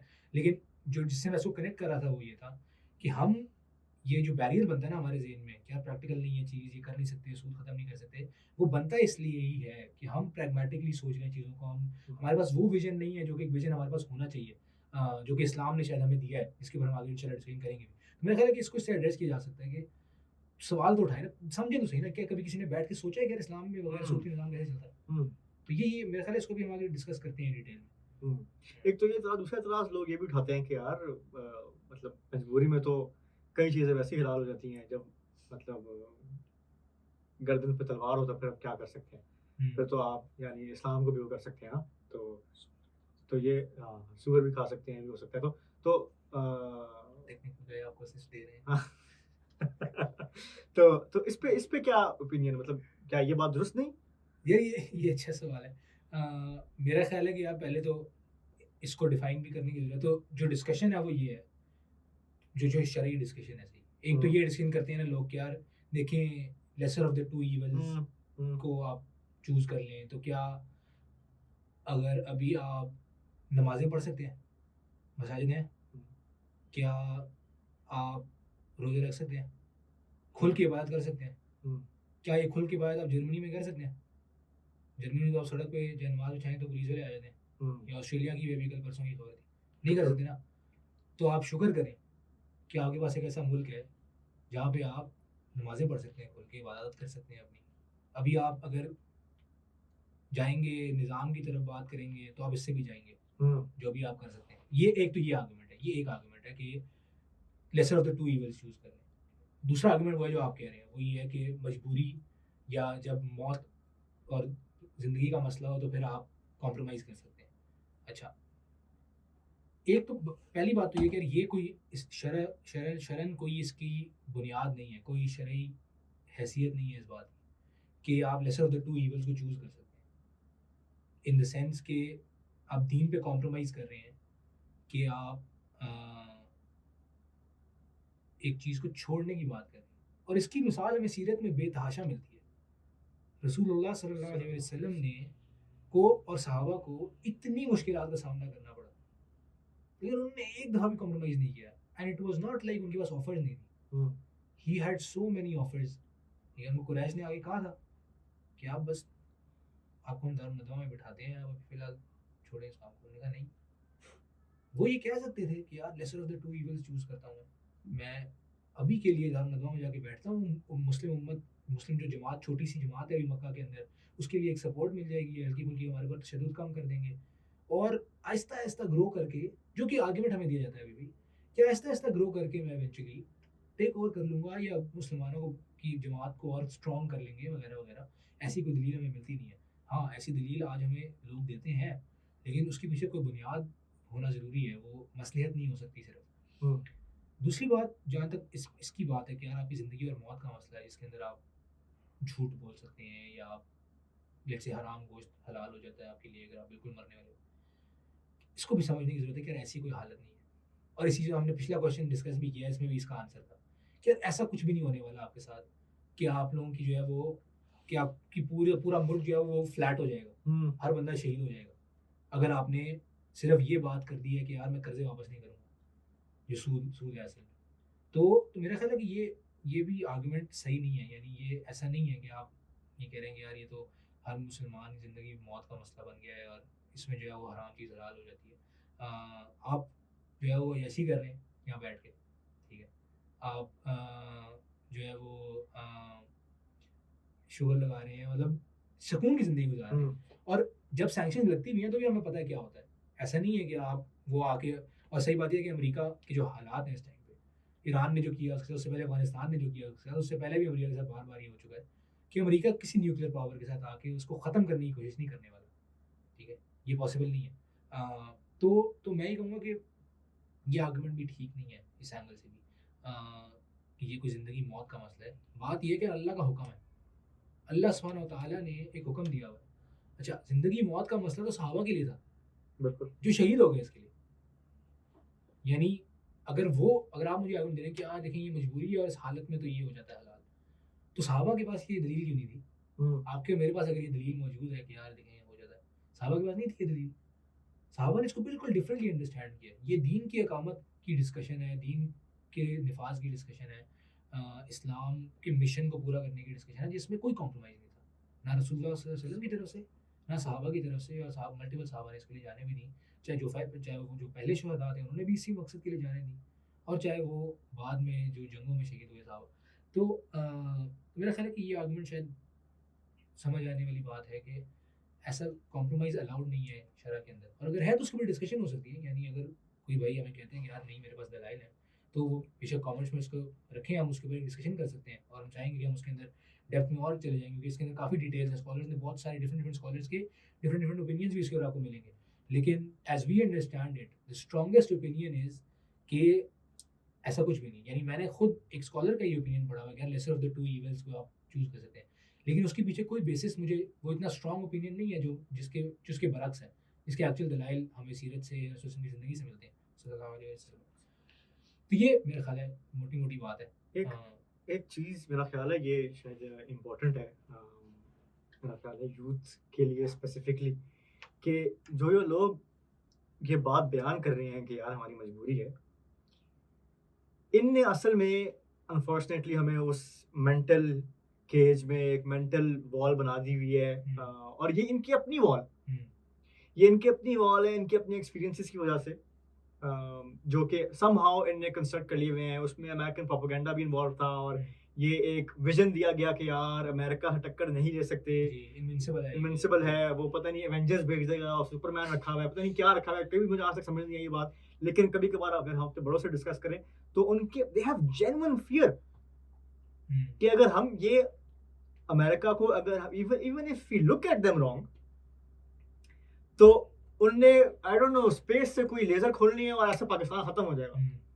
दे बिलीव इट हुँ, दे 100% बिलीव इट हुँ, और ये बात मेरा ख्याल है यूथ को बताने की जरूरत है वो इस वजह से बिलीव कर रहे हैं जी, उनका डर इस वजह से कि they believe something that is not even real जी। और वो और वो ब्रेक आपके हो सोचे गया डरा है। रहे हैं हाँ, ऐसे ही है वो ब्रेक हो गया हुआ है मतलब ये हम ईरान की पूरी डिस्कशन कर रहे हैं। ये मतलब इस टाइम पे एप्स्टीन फाइल का हम्म केस आप उठा लें। मॉरली करप्ट है वो हाँ, मॉरली वो मतलब करप्ट हैं, पॉलिटिकली वो करप्ट हैं, दुनिया में ये जो पूरा international rules based world order का कॉन्सेप्ट था, वो शटर हो गया मतलब ये समझ आ गई सबको कि यार उसका एक ही मकसद था बस। हम्म, उसका एक ही मकसद था और वो ये था कि यूएस हेजेमनी हम्म, कैसे झूठ एस्टैब्लिश बोला करें। हुआ था पूरी दुनिया के साथ जी, बेवकूफ बनाया हुआ था पूरी दुनिया को जी, तो बात ये है मेरा ख्याल है ये एक्चुअली जो कोर पॉइंट जो कि मेरा ख्याल है अगर यूथ समझ ले तो वी कैन मूव फॉरवर्ड जी, वो ये है कि यार एक्चुअली हमें जरूरत है कि हम अपना ग्लोबल वर्ल्ड ऑर्डर एस्टैब्लिश करने का विजन तो रखें हुँ, what will a Muslim world order look like in the 21st century yeah this should be the discussion in every classroom hmm, this should be the discussion on every बैठक on every quota हुँ, कि यार what will that look like सही बात है, ठीक है बिल्कुल सही बात and है। what do we need to do to achieve it जी, जी, बिल्कुल सही बात है। मेरा ख़्याल है आई 100% एग्री और मेरा ख़्याल है अपने डिस्कशन में थोड़ा-सा वापस आते हैं। बात हमने बिल्कुल सही की है हम्म मेरा ख़्याल है इसके बारे में ये जो हमारी पूरा मैं कहूँगा हमारा तो एक तरह से एक ऑब्जेक्टिव भी इसमें यही है कि यार इस तरह की डिस्कशंस हम इग्नाइट करें सोसाइटी के अंदर। इनफैक्ट हम अभी सोच भी रहे हैं कि हम कुछ इंटरव्यूज़ और इस तरह की भी जाके लोगों से भी डिस्कशंस करें इसके बारे में हम्म ऑन द स्ट्रीट आपसे डिस्कशन हो ही रही थी। हम्म तो खैर कमिंग बैक टू डिस्कशन मेरे ख़्याल है अब एक मैं हाँ जी। चाहूंगा कि हम थोड़ा सा इस पे let's not move forward from this hmm, थोड़ा सा हम इस पे फोकस करते हैं डिस्कशन के ऊपर मेरा ख्याल है ये एक्चुअली वो कोर है जिसके अराउंड ये बाकी इकोनॉमिक्स की और बजट की डिस्कशन रिवॉल्व करनी चाहिए हुँ, वो ये है कि यार पाकिस्तान के मुसलमानों के पास एक ग्लोबल विजन होना चाहिए हुँ, क्योंकि बात ये है कि यार ये जो ईयरली बजट्स हैं और इनकी डिस्कशंस हैं इवन ये डिस्कशन कि यार हर साल कर्जा लेते हैं हुँ, और अगले साल वही पिछला कर्जा सूद वापस करते हैं और एक सर्कल में फंसे हुए हैं ये डिस्कशन कि यार हमारे पास ये बजट का मकसद शुड बी कि हमारे पास एक 5 ईयर 10 ईयर 15 ईयर प्लान हो हुँ, कि by the end of 15 years हम चाहते हैं कि हम इन इंडस्ट्रीज में लीड करें हुँ, ये हमारे पास इन हाउस बिल्ड हो रहा हो ये लैंड हम क्या कहते हैं अपने अंदर जम कर चुके हों कश्मीर हम आज़ाद कर चुके हों फलस्तीन के लिए फौजें रास्ते में हों हुँ, ये क्या ये विजन है अच्छा आप जब ये even if we can the discussion जो लोग करते हैं यार ये आप हवाई बातें कर रहे हैं yes visions are suppose to be हवाई हुँ, विजन ऐसे ही होते हैं विजन्स ऐसे ही होते हैं कि वो हो सकता है कि आप उसको पूरे उस पर ना उतर पाए हुँ, 70% होता है क्या 3 चीजें रह जाएंगी 7 चीजें हो जाएंगी हुँ, ये होगा ना हुँ, चाइना ने क्या किया चाइना ने आज से 10-15 साल पहले 10 ईयर्स का एक प्लान रखा था हुँ, उस 10 ईयर के प्लान के अंदर उनने 10 ऐसी इंडस्ट्री डिफाइन की थी कि यार इसमें हमने लीड करना है हुँ, उसमें से मेरा ख्याल है कोई 7-8 उनने रीच किए हैं हुँ, ठीक है ईवीज के अंदर इलेक्ट्रिक व्हीकल्स के अंदर इस टाइम पे America lead sorry China lead कर रहा है जी। अमेरिका को पीछे छोड़ दिया उनने हुँ, ठीक है इसी तरह 5G टेक्नोलॉजी के अंदर अमेरिका में तो लॉन्च ही नहीं हुई सकी आज तक सही से हुँ, चाइना तो आजकल 6G की डिस्कशन कर रहा है हुँ, ठीक है एआई के अंदर ठीक है एंथ्रोपिक और ओपन एआई थोड़ा सा आगे लेकिन ये बाकी मॉडल्स इतना पीछे नहीं है हुँ, चाइनीज मॉडल जो है ये किमी के मॉडल्स हो गए ये इसका क्या नाम है जीएलएम के मॉडल्स हो गए डीप सीक जो मशहूर जिसने चैट जीपीटी के साथ बहुत कॉन्वर्सेशन रखा था। कोई हाँ, तो ये नेक टू नेक है, ठीक है। ये किस तरह हुआ? आपको याद है हमारे बचपन के अंदर made in China used to be a joke. ओए चाइनीज़ माल है यार, तभी ये इतना मतलब चला नहीं, सही 2 बात दिन चला खराब हो गया। तो उनका विज़न ये था कि उन्होंने उस मेड इन चाइना से लेकर जाना उसको क्रिएटेड इन चाइना, है। ठीक है।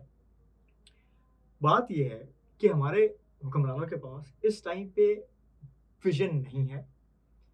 उनने अपना विज़न आउटसोर्स किया हुआ है आईएमएफ को, जो कि आपको हर साल का प्लान बना के देता है कि यार जी, इस साल आपका बजट ये होना चाहिए, ये होना चाहिए, आप फ़ोकस करें फुटबॉल बनाने पे, आप फ़ोकस करें इस तरह की टेक्सटाइल। तो क्यों नहीं हमारा विज़न कि पाकिस्तान के अंदर इलेक्ट्रिक व्हीकल्स बननी चाहिए? हुँ, हुँ, और मैं एग्ज़ाम्पल दूँगा, लोग कहेंगे यार आप फिर हवाई बातें कर रहे हैं। जब पाकिस्तान के पास विज़न था कि हमने एटॉमिक बम बनाना है, तो उन्होंने हुँ, बनाया। सही बात है। इट डिड नॉट मैटर कि था, रिसोर्सेज़ थे, लोग थे, चीज़ें थी। स्मगल किया हमने, हमने रिवर्स ब्रेन ड्रेन किया, हमने ऑर्गेनाइज़ किया, हमने मतलब सही बात है। We we we had it done. जी, जी, वो बात है ना, ये बात हम पहले भी करते रहे हैं कि यार vision is the most important thing. Resources से भी ज़्यादा इम्पोर्टेंट विज़न है। आपके पास रिसोर्सेज़ हों भी तो आप कुछ नहीं कर सकते अगर आपके हुँ, पास विज़न नहीं है, और वो पाकिस्तानी केस में हमें नज़र भी आता है। We have the resources, hmm, human resource भी है, मिनरल रिसोर्सेज़ भी हैं, हमारे पास एक स्ट्रेटेजिक लोकेशन भी है, हुँ, लेकिन बस विज़न हम लैक करते हैं। हुँ, और मेरा ख़्याल है कि ये हमें अभी हम इंशाल्लाह इसको डिस्कस करेंगे भी कि यार इस्लामिक मॉडल क्या होगा, किस तरह से वो चलेगा, हुँ, उसके भी आते हैं। लेकिन आई 100% एग्री, और मेरा ख़्याल है ये डिस्कशन भी इसीलिए इम्पोर्टेंट है कि यार ये यूथ जो आज 20s में है, इवेंचुअली इसने अगर मुल्क को लीड करना है, हुँ, they need to have the right vision. बिल्कुल। उनके पास एक डायरेक्शन बिल्कुल सही होनी चाहिए कि यार हमने किधर लेके जाना है मुल्क को। क्योंकि हमारे ही आस-पास दोस्त हैं, हमारे ही दोस्त हैं जो कि इवेंचुअली, और हम खुद भी इंशाल्लाह चाहते हैं कि हम इस मुल्क को लीड करें, हुँ, हम इस उम्मत को लीड करें। तो हमने अगर ये विज़न को समझा नहीं, जो कि ये विज़न हमारे सामने पड़ा है हुँ, इस्लाम का विज़न, तो हम कभी भी सक्सेसफुल नहीं हो सकेंगे, हम कभी भी वो अचीव नहीं कर सकेंगे जो कि हम इस्लाम ने हमसे डिमांड किया है। जो हुँ, कि ये है कि इस्लाम को गालिब करना है, लेट्स से बिल्कुल, फॉर एग्ज़ाम्पल। पूरी तो दुनिया के ऊपर बिल्कुल। बिल्कुल, बिल्कुल। तो तो मेरा ख़्याल है कि उसको ज़हन में रखते हुए हम थोड़ा-सा डिस्कस कर लेते हैं कि इसकी डिटेल में, मतलब हमने जहाँ से बात शुरू भी की थी आज इस सेगमेंट की, कि यार कहाँ से अर्न करेगी, ऐसा किस तरह चलेगा, इस्लामिक मॉडल है क्या? हुँ, और वो विज़न है क्या जिसकी हम बात कर रहे हैं, जो हुँ, इकोनॉमिक अगर हम स्पेसिफिकली बात करें, हुँ, जो कि हमारे यूथ को पता होना चाहिए, उनको उसके अंदर डिस्कशन भी करनी चाहिए। हुँ, हमें खुद पता होना चाहिए और हमारे पीयर्स को भी। तो हुँ। उसकी थोड़ी डिटेल में हाँ, मेरा ख़्याल तो है एक सब सब विज़न जिसको हम इसके ज़िक्र कर रहे बिल्कुल, हैं आपके यार, कि अगर हमने आज यानी अपनी रियासत चलानी हो विदाउट टैक्सेस, जी। विदाउट सूद, हुँ, ठीक है, विदाउट लोन्स, हुँ, तो वो किस तरह होगा? इस्लामिक फ्रेमवर्क के अंदर रहते हुए हुँ। और क्या फंड्स वो कैसे जनरेट पॉसिबल है? होंगे और वो कहाँ यानी बिल्कुल, इस्तेमाल होंगे? बिल्कुल। ऐसे ही अच्छा, मैं ये कहूँगा कि पहले हमने ये तो बड़ी डिटेल में एस्टैब्लिश कर लिया हुआ है कि यार सूद तो का कोई ताल्लुक नहीं है इस्लाम से, हुँ, दूर-दूर तक कोई ताल्लुक नहीं है इस्लाम से। फिर हमने ये भी डिस्कशन की थी कि टैक्सेस के बारे में क्या डिसीजन है। इस्लाम में कोई रिग्रेसिव टैक्सेशन नहीं है। जैसे उनकी हदीस है कि उन्होंने फरमाया है कि ला युदखिलुल जन्नह साहिब मक्स, कि जो हुँ। टैक्स कलेक्टर है वो जन्नत में दाखिल नहीं होगा, लीगल टैक्स कलेक्ट करता है। ठीक है? और सॉरी, इसका मतलब एग्ज़ैक्टली क्या है कि टैक्स मतलब तो टैक्स तो अभी हाँ, आजकल की रियासत में हर चीज़ पे होता है। आपकी पानी जी, की बोतल, चॉकलेट का बार, आपने अगर बड़ी चीज़ खरीदनी है, छोटी-छोटी चीज़ खरीदनी है, टैक्स हर चीज़ पे होता है। हुँ। तो मतलब हुँ, ज जज़ाकल्लाह खैर, अच्छा कि आपने पूछ लिया, लेकिन इस्लाम में कोई सेल्स टैक्स नहीं है, इस्लाम में कोई इनकम टैक्स नहीं है, इस्लाम में कोई टोल हुँ, टैक्स नहीं है, इस्लाम में कोई पेट्रोलियम लेवी नहीं है। कोई टैक्सेस जो आज लगते हैं, बिजली पे आपको पता है, बिजली का बिल कभी आपने देखा है? हुँ, उसमें कोई 15-20 किस्म के अलग-अलग एक्स्ट्रा टैक्स लगे हैं। टैक्स और होता नहीं क्या हाँ, कुछ। इस तरह की कोई टैक्सेस ये इस्लाम तो में आप जायज़ नहीं जन्नत का मंज़र बयान कर रहे हैं। अगर है। आप किसी पाकिस्तानी को बता देना, कल से टैक्सेस नहीं होंगे। सही बात सर, देखिए ये है इस्लाम। सुभान अल्लाह। ये जो मैं आपके सामने चीज़ें रख रहा हूँ, ये स्कॉलर्स किताबों में पता नहीं सदियों पहले लिख के हुँ, जा चुके हैं। ठीक है? बहुत सारी डिफरेंट स्कॉलर्स की इस्लामिक इकोनॉमिक्स के ऊपर किताबें। अच्छा, इस्लाम में अपने, उनको हम टैक्स नहीं कहेंगे, लेकिन इस्लाम में अपनी क्या कहना चाहिए, वो हैं, the tax is the wrong word, Arabic कोई राइट वर्ड होना चाहिए इसके लिए। There is a right word, I am just not finding it. Hmm, it's not tax, it's वो हुक्म जो अल्लाह सुब्हानहू तआला का है, हुँ, ज़कात है। हुँ, ज़कात को आप टैक्स नहीं कह सकते। हुँ। ज़कात जो है वो एक ख़ास हुक्म है अल्लाह सुब्हानहू तआला का, जो कि एक मुसलमान ने पे करना है। एक सर्टेन एक हिसाब से। सर्टेन तबके ने, बाय द हुँ, वे, जिसकी एक ख़ास सेविंग्स हैं पूरे साल के बाद, उसने उस पे 2.5% हुँ, जो एक अमाउंट है वो देनी। इसी तरह इस्लाम, अच्छा तो ख़ैर हम डिस्कशन क्या कर रहे हैं कि टैक्सेस नहीं है इस्लाम में, ठीक है? सो इस्लाम में ये सारे टैक्सेस जो कि आज कॉन्सेप्शन है। इस्लाम में जिज़िया है, वो भी अल्लाह का हुक्म है। जिज़िया जो है वो नॉन मुस्लिम से कलेक्ट किया जाता है, जो कि रियासत के शहरी होते हैं, और वो उनकी प्रोटेक्शन के रिटर्न में होता है। इट इज़ बेसिकली द आइड से दी एश्योरिटी ऑफ देयर प्रोटेक्शन, उनकी माल, जान, इज़्ज़त की प्रोटेक्शन रियासत की ज़िम्मेदारी होती है, हुँ, जो जिज़िया पेइंग नॉन मुस्लिम्स होते हैं हुँ, रियासत में, और उन पे ज़कात नहीं लगती। हुँ, ठीक है? और बाय द वे जिज़िया ज़कात से काफ़ी कम होता है उसमें अमाउंट में भी। हुँ, अ, अच्छा तो इस्लाम में इस तरह का कोई टैक्स है नहीं, तो अब अर्निंग्स का सवाल बनता है कि फिर अर्निंग्स कैसे बिल्कुल, होंगी, रियासत बिल्कुल। कैसे अर्न करेगी? अच्छा उसमें ना कुछ 5-6 चीज़ें हैं। एक तो मैंने आपको बता दिया कि ज़कात भी, आजकल तो ज़कात रियासत कलेक्ट ही नहीं करती ना, मतलब सही है। ऑफ़िशियली कलेक्ट नहीं करती। हुँ, वैसे इस्लाम के अंदर ये रियासत, स्टेट का काम है कि उसने लोगों से ज़कात कलेक्ट करके और उसके मुस्तहीक़ीन तक पहुँचाना है। हुँ, और हमें इसकी भी, हमने जो भी बड़ी मशहूर मिसाल सुनी हुई है कि यार एक ऐसा टाइम था खिलाफत में, उमर बिन अब्दुल अज़ीज़ के टाइम के ऊपर, कि जब ज़कात देने वाले थे और लेने वाले नहीं होते थे, और इस तरह की मिसालें हमें सुनी हुई हैं। इट वाज़ कि यार रियासत कलेक्ट करती है ज़कात, और फिर ज़कात के जो हेड, जहाँ पे ज़कात के हेड में जहाँ-जहाँ पे वो खर्च होनी होती है, वहाँ पे उन लोगों तक पहुँचाती है रियासत। हुँ, अच्छा, एक तो ज़कात हो गया, ठीक है, जो जहाँ से रेवेन्यू जनरेट होता है। अच्छा, ज़कात का ये है कि ज़कात ने जहाँ-जहाँ खर्च होना है, वो फिक्स्ड है, वो कुरान ने हमें बता दिया। इसी तरह दूसरा जो है वो जिज़िया है, ठीक है? जिज़िया जो है वो नॉन मुस्लिम जो है हमने डिस्कस कर लिया। तीसरी चीज़ जहाँ से रियासत अर्न करती है वो है खराज। पहले मैं आपको वो टैक्सेस बता रहा हूँ जो कि उन्होंने लेने होते हैं, उसके बाद मैं आपको बताता हूँ जहाँ से एक्चुअली रियासत फिर कमाएगी भी, किस तरह बिज़नेस और उसके अंदर है, और डिफरेंट टाइप्स ऑफ प्रॉपर्टीज़ में भी जाएँगे। खराज है एक टैक्स। अच्छा, खराज बेसिकली ये होता है, वो लगता है उन लैंड्स के ऊपर जो कि आप ओपन करते हैं न्यू टू इस्लाम, ठीक है? फोर्स बाय फोर्स कहना चाहिए, या लड़के कॉन्कर करते हैं जो लैंड्स, वो जो लैंड्स हैं, जो नॉन मुस्लिम्स की ओनरशिप के अंदर है, हुँ, उसके ऊपर खराज एक टैक्स लगता है, ठीक है? फिर उशर एक टैक्स है। उशर जो है वो ट्रेडिंग गुड्स और लैंड के ऊपर लगता है। वो भी एक खास मिकदार है भाई, वो ऐसा नहीं है कि वो हर बंदा जो ट्रेड कर रहा है उसके ऊपर लग रहा है, या हर बंदा जिसके पास एक लैंड है वो लग रहा है। उसका भी एक स्कॉलर्स ने डिफाइन किया हुआ है कि यार इतना लैंड होगा या इतनी ट्रेड हो रही है, तो उसके ऊपर एक उशर रियासत कलेक्ट करेगी। हुँ, इसकी भी डिटेल्स हैं, इसके ऊपर भी डिफरेंट स्कॉलर्स के डिफरेंट ओपिनियंस हैं। इमाम अबू हनीफा का डिफरेंट ओपिनियन होगा इसके ऊपर, इसमें कुछ स्कॉलर्स का डिफरेंट ओपिनियन होगा अबाउट टेक्निकलिटीज़। हुँ, लेकिन जनरली ये एक्सेप्टेड है कि यार उशर भी होता है, खराज भी होता है, जिज़िया भी होता है, ज़कात होती है। कुछ में तो बिल्कुल डिफरेंस ओपिनियन भी नहीं है, कुछ में डिफरेंस ओपिनियन है। हुँ, फिर इसमें ये एक इंटरेस्टिंग बात है वैसे। एक और चीज़ जिससे रियासत अर्न करेगी ना, वो है वो इल्लीगल अर्निंग्स जो कि आज इन हुक्मरानों ने की है, और आज से पहले के भी हुक्मरान जो ज़िंदा हैं, जो जिनको कटहरे में खड़ा किया जाएगा और कहा जाएगा भैया ये जो तुमने नाहक ज़मीन ली हुई है, ये तो रियासत के हवाले करो ना। ये अगर आप इसका सिर्फ हिसाब लगाना ना, मेरा ख्याल है कि मैं नाम नहीं लूँगा। मैं भी नाम नहीं लूँगा। लेकिन बात ये है कि यार उसकी जो अमाउंट है उसका आप हाँ, अंदाज़ा हाँ, लगाएँ। सही बात है। द अमाउंट ऑफ पीपल, और ये तो हमें पता है, सबको पता है कि यार कितने परसेंट ऑफ, एक large percentage of the entire countries earnings एक खास सेगमेंट के पास है। ठीक है? कैसे क्या? और द टॉप और उसमें 1%। से मेजॉरिटी जो है वो इल्लीगल है बाय शरा। शरा, एग्ज़ैक्टली। हुँ, तो वो उनसे वापस लिया जाएगा क्योंकि उन्होंने वो उम्मत से नाहक लिया हुआ है। और फिर इसमें डिस्कशन है प्रॉपर्टी की, जो हमने शुरू में की कि यार प्राइवेटाइजेशन होती है, प्रॉपर्टी जो है वो जो बिजनेसेस इंडस्ट्रीज को प्राइवेटाइज किया गया है। इस्लाम में एक पूरा कॉन्सेप्ट है प्रॉपर्टीज़ का, कि किस किस तरह से प्रॉपर्टी डिज़ाइंड है, क्या टाइप्स हैं प्रॉपर्टीज़ की, किस तरह से डिवाइडेड है। प्रॉपर्टी से क्या मुराद है आपकी यहाँ पे?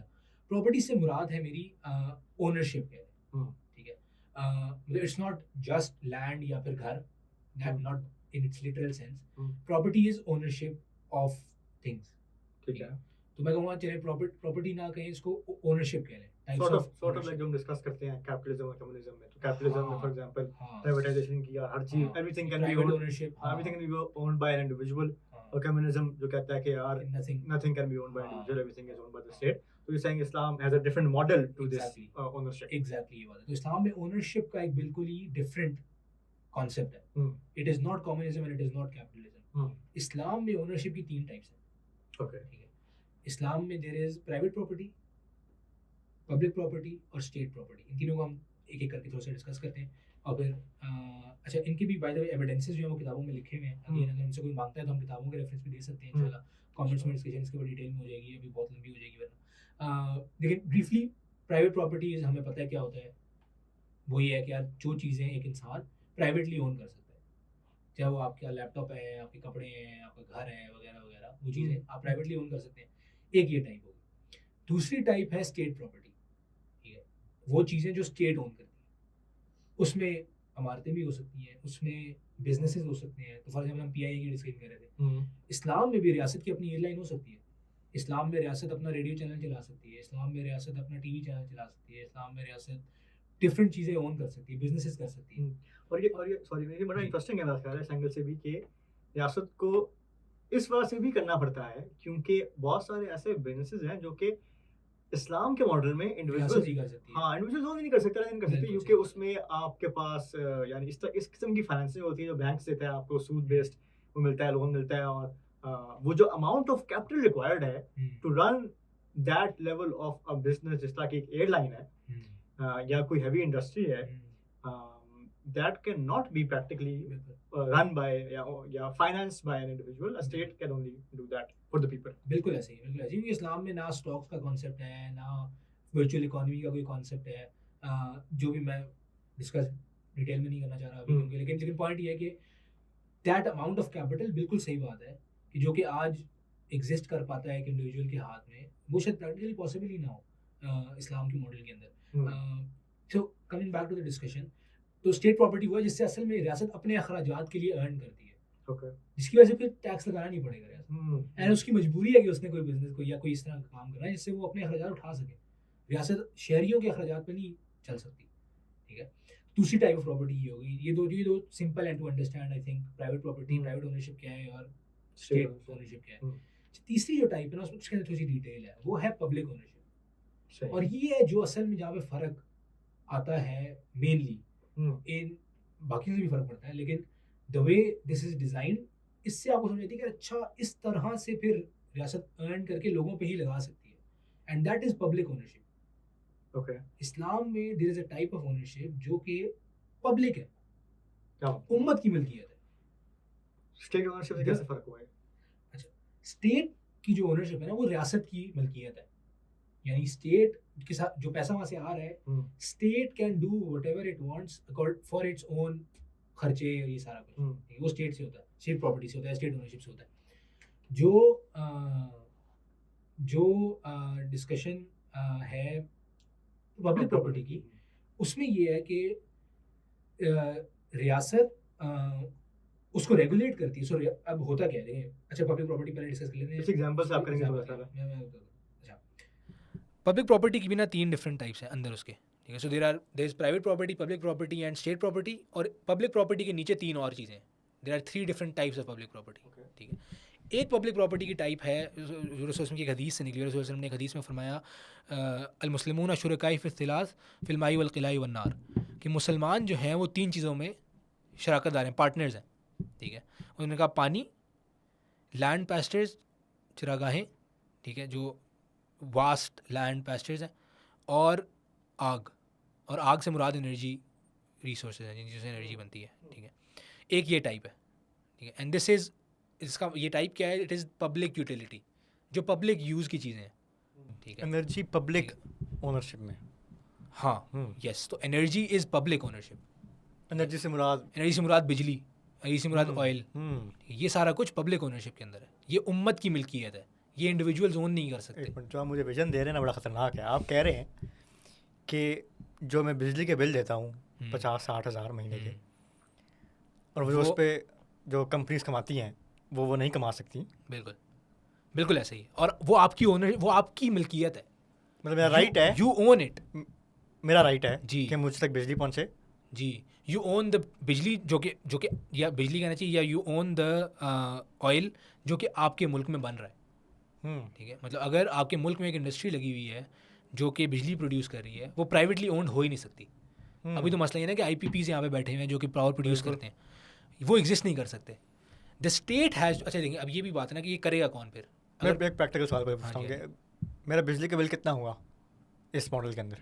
Very close to my heart discussion है तो यार ये इंटरेस्टिंग डिस्कशन है, इसकी डिटेल्स में वैसे जाना पड़ेगा शायद। मतलब एक no don't give me a figure but like मतलब उसकी क्या वैल्यू होगी? सर बहुत कम। अच्छा मैं आपको बताता हूँ अभी देखें अभी क्या होता है। अभी ये होता है कि जो IPPs है ना, खैर पहली बात तो ये कि IPPs से कॉन्ट्रैक्ट्स में जब बंदा अगर चला जाए तो वो तो बिल्कुल ही एक अलग डिस्कशन है। उनके साथ जिस तरह के आपने कॉन्ट्रैक्ट्स किए हैं just to have them come here and produce power for you, वो तो एक बिल्कुल ही अलग डिस्कशन है ना कि उनको अभी आप कितना दे रहे हैं और उसी वजह से हमारे ऊपर कितने बिल्स आ रहे हैं। लेकिन इस्लाम के अंदर जो कॉस्ट होगी ना, सिर्फ जो रियासत उम्मत से ले सकती है, वो सिर्फ उसको प्रोड्यूस करने की, उसको रिफाइन करने की कॉस्ट है जो रियासत ले सकती है। There is no tax, there is no profit जो वो अर्न कर सकती है उसके ऊपर। तो आप कह रहे हैं कि जो रिक्वायरमेंट है जिस फंड्स की टू प्रोड्यूस और मेरे घर तक लेकर आने के लिए जी, जो वो रियासत लेगी जी, मेरे से सिर्फ, जी एंड दैट्स इट। एग्जैक्टली ये बात है, क्योंकि वो मलकियत आपकी है तो रियासत ने वो रेगुलेट करना है। अच्छा रियासत हायर कर सकती है किसी को, तो फॉर एग्जांपल रियासत आपके बिहाफ पे, उम्मत के बिहाफ पे एक कंपनी को हायर कर सकती है कि वो पावर प्रोड्यूस करे, but that company does not own the power, you own the power. रियासत सिर्फ अच्छा उस कंपनी को सैलरी देनी पड़ेगी उनके एम्प्लॉयज़ को, वो भी वो आपसे ले सकती है because they are working for you, आपकी मलकियत को वो रिफाइन कर रहे हैं, लेकिन वो पूरी उम्मत है, ठीक है। और जिसको बिल चाहिए वो अपना हिस्सा उसमें से दे के, वो कॉस्ट है सिर्फ, लेकिन कोई प्रॉफिट कोई कुछ नहीं है, ठीक है। तो पहली टाइप ही होगी, ये भी हमने एक टाइप डिस्कस की है, which is public utility, public use की चीज़ें, पानी है, ऑयल है, एनर्जी है, बिजली है, इस तरह की चीज़ें। दूसरी टाइप ऑफ पब्लिक प्रॉपर्टी है जो नेचुरल उनकी फॉर्मेशन ऐसी है चीज़ों की, मतलब उनका स्ट्रक्चर ही ऐसे, तो फॉर एग्जांपल रेलवेज़ हैं, रोड्स हैं, ट्रैक्स हैं, ट्रेन्स हैं, ये वगैरह वगैरह, ये चीज़ें भी पब्लिक प्रॉपर्टी हैं, ठीक है। ये प्राइवेटली ओन नहीं हो सकती, ठीक है। दूसरी चीज़ जो आखिरी चीज़ है जो पब्लिक ओनरशिप में है वो है मिनरल्स, जो रिन्यूएबल मिनरल्स कहना चाहिए, या उस तरह की जो वो हैं, कानें, फॉर एग्जाम्पल नमक की कान है, इस तरह की चीज़ें। इसके ऊपर भी हदीस है रसूल सल्लल्लाहु अलैहि वसल्लम की। एक दफ़ा रसूल सल्लल्लाहु अलैहि वसल्लम ने एक दफ़ा एक सहाबी को नमक की एक कान दे दी और उनको ये पता नहीं था कि इसकी मिकदार कितनी है, और फिर सहाबा उनके पास आया और उन्होंने उनको कहा कि जो आपने इसको दिया आपको पता है आपने क्या दिया है, उसका मफ़हूम बयान कर रहा हूँ मैं। तो उन्होंने कहा कि इसकी जो मिकदार है वो काफ़ी ज़्यादा है, तो रसूलुल्लाह सल्लल्लाहु अलैहि वसल्लम ने उनसे वापस ले लियो, क्योंकि वो इंडिविजुअल की मिल्कियत में नहीं जा सकती। तो ये 3 टाइप्स ऑफ पब्लिक प्रॉपर्टी हैं। अब आप अगर अंदाज़ा लगाएं, अच्छा और बाय द वे इनके जो पब्लिक प्रॉपर्टी से अर्न होता है ना रियासत को, अच्छा रियासत एट टाइम्स प्रॉफिट अर्न कर भी सकती है, लेकिन उसमें एक कैवियट ये है कि वो जो पैसे आएंगे ना, वो पैसे सिर्फ उम्मत के ऊपर लग सकते हैं। तो रियासत ने क्योंकि रेगुलेट करना है उम्मत के मसाइल को, तो फॉर एग्जांपल अब आपके मोहल्ले के अंदर हॉस्पिटल की ज़रूरत है, ठीक है। अब आपके पास तो इतने पैसे नहीं है कि आप लगा सकें। अच्छा रियासत ने लेकिन अगर आपसे पैसे लिए हुए हैं उसके अगेंस्ट, पब्लिक प्रॉपर्टी के अगेंस्ट जो उसने आपको प्रोवाइड की, जो कि आपकी ही मलकियत थी, रियासत ने अगर उसके ऊपर कुछ प्रॉफिट भी रखा है, वो सिर्फ आपके यूज़ के लिए वापस लगा सकती है, यानी आपके लिए हॉस्पिटल बनाने के लिए लगा सकती है, ठीक है। उसको रेगुलेट करने वाली बॉडी रियासत है, स्टेट है, लेकिन ओनरशिप आपकी है, ठीक है। तो ये भी एक, अब आप इसका अंदाज़ा लगाएं, मैं बल्कि इसको खोल लेता हूँ। हमने बेसिकली किया भी ये है कि हमने ये अर्निंग डिस्कस कर लिया कि कहाँ से रियासत अर्न करती है, स्टेट प्रॉपर्टी से अर्न करती है, पब्लिक प्रॉपर्टी से अर्न करती है, लेकिन पब्लिक प्रॉपर्टी का जो अर्निंग्स है वो वापस लोगों के पास, लोगों के अफेयर्स में लगती है टू मैनेज देयर अफेयर्स। रियासत खराज से, जिजिया से, ज़कात से, उशर से, माल फ़ै हमने डिस्कस ही नहीं किया अभी, वो तो वॉर का जो है उससे बनता है, अभी तो हमने वॉर कर ही नहीं रहे, तो हमें पता ही नहीं है। उससे जो रियासत कमाती है, इलीगल जो अर्निंग्स हैं इनकी हुक्मरानों की, उनसे जो रियासत के पास आएगा। अब ये सारा कुछ जहन में रखते हुए कुछ मैं देख रहा था, कुछ रिसर्चर्स हैं, कुछ ऐसे लोग हैं जिन्होंने इसके ऊपर रिसर्च की हुई है, पेपर्स लिखे हुए, अच्छा, कि आज पाकिस्तान के रिसोर्सेज के हिसाब से अगर हम सूद के बगैर, टैक्सेस के बगैर एक बजट बनाएं तो वो कैसा होगा। तो मैं खोलता हूँ उसको स्क्रीन पे और उसको हम ज़रा देखते हैं, क्विकली उससे गो थ्रू करते हैं। अच्छा जी, आ गए आपके सामने?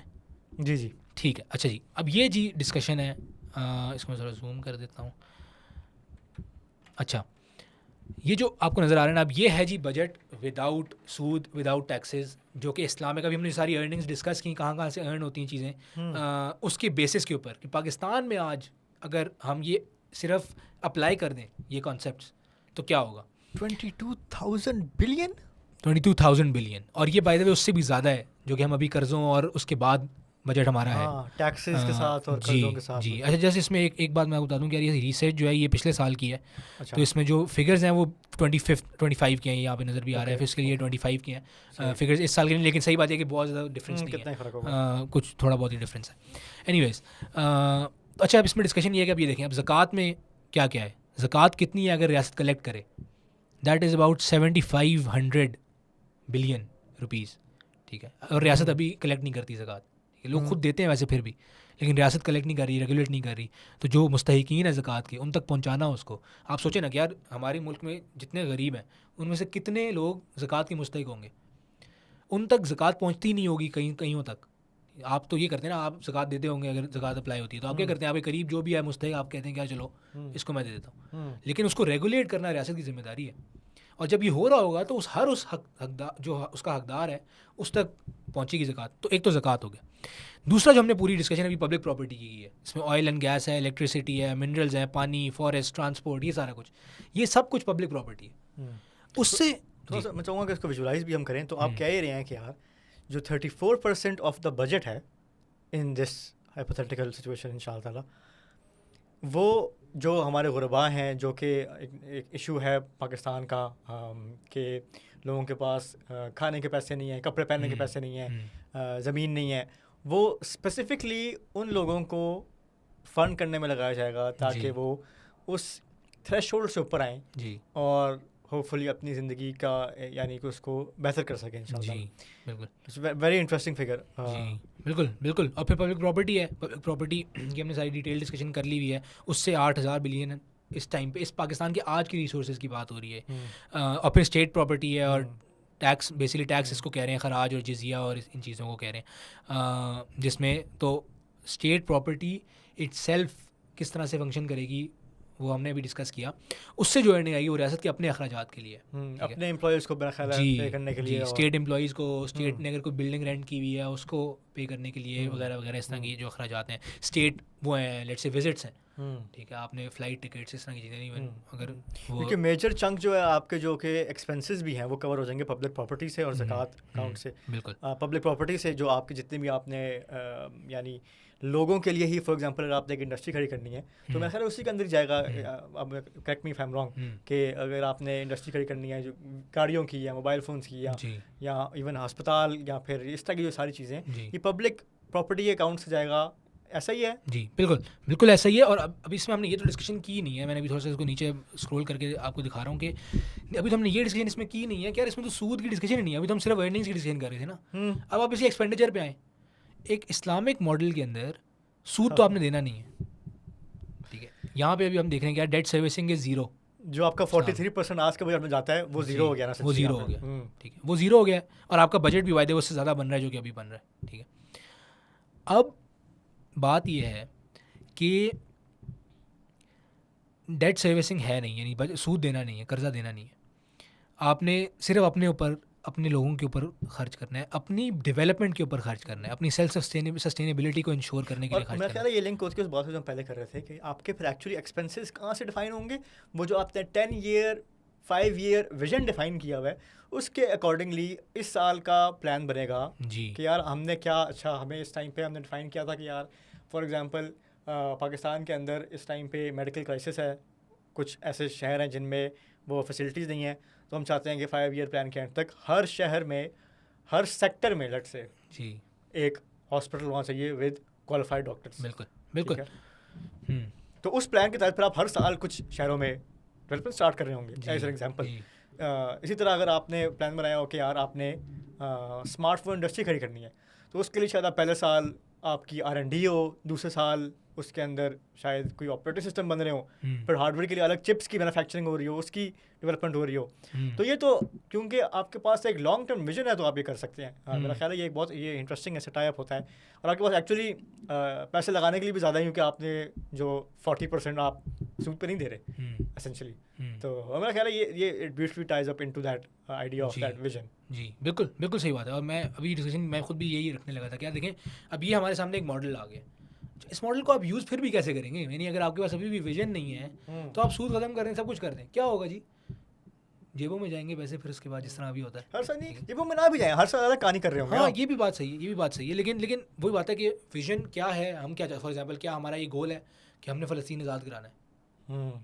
अगर ये गोल है तो do we need to invest in defence. ये वापस उस डिस्कशन पे आता है जहाँ से हमने शुरू किया था कि डिफेंस उस टाइम अगर 16% हो रहा तो शायद हो सकता है हम इस पर 30% कर लें। हाँ 30% 40% कर दें। हम्म, भैया मुसलमानों का जिहाद रुक नहीं सकता, ठीक है। ये विजन है अगर कि यार हमने मुसलमानों को एक करना है, हमने कुफार से लड़ना है, हमने इस्लाम को गालिब करना है, जो कि असल में मिशन नहीं है। जो मिशन अल्लाह सुब्हानहू व तआला ने हमें दिया है, अल्लाह सुब्हानहू व तआला ने हमें कुरान की आयत में क्लियरली बता दिया कि औज़ु बिल्लाहि मिनश शैतानिर रजीम हुवल्लज़ी अरसला रसूलहु बिल हुदा व दीनिल हक़्क़ि लियुज़हिरहु अला दीनि कुल्ली, कि वो अल्लाह सुब्हानहू व तआला ने रसूल सल्लम को दीन हक़ के साथ भेजा ताकि वो इसे तमाम अदयान पर गालिब कर दें। थोड़ा सा मैं चाहूँगा, ये आपने बड़ी ख़तरनाक बात कर दी जहाद वाली, तो मैं चाहूँगा कि हम इसको थोड़ा क्लैरिफाई भी कर लें, क्योंकि जब हम जहाद की बात करते हैं तो जनरली लोगों के दिमाग में ना बहुत फ़र्क किस्म की अनफॉर्चुनेटली एक परसेप्शन बना हुआ है जो कि वेस्ट ने क्रिएट किया हुआ है, जो कि मेरा ख्याल टेक्निकली इट्स मोर टूवर्ड्स जो जिस तरीके से वेस्ट यानी वॉर्स लड़ती है कि आप फजूल में जाके पंगा लेते हो, आप जाके तबाही फेरते हो, आप लूट मार करते हो, अखराजात निकाल के, मतलब दे वर लिविंग पीसफुली और आपने जाके तबाही फेर दी। जो जिहाद का कॉन्सेप्ट है, सुभान अल्लाह, इट इज़ एक्चुअली जो कॉन्सेप्ट दिया जाता है उससे बड़ा फ़र्क है जी।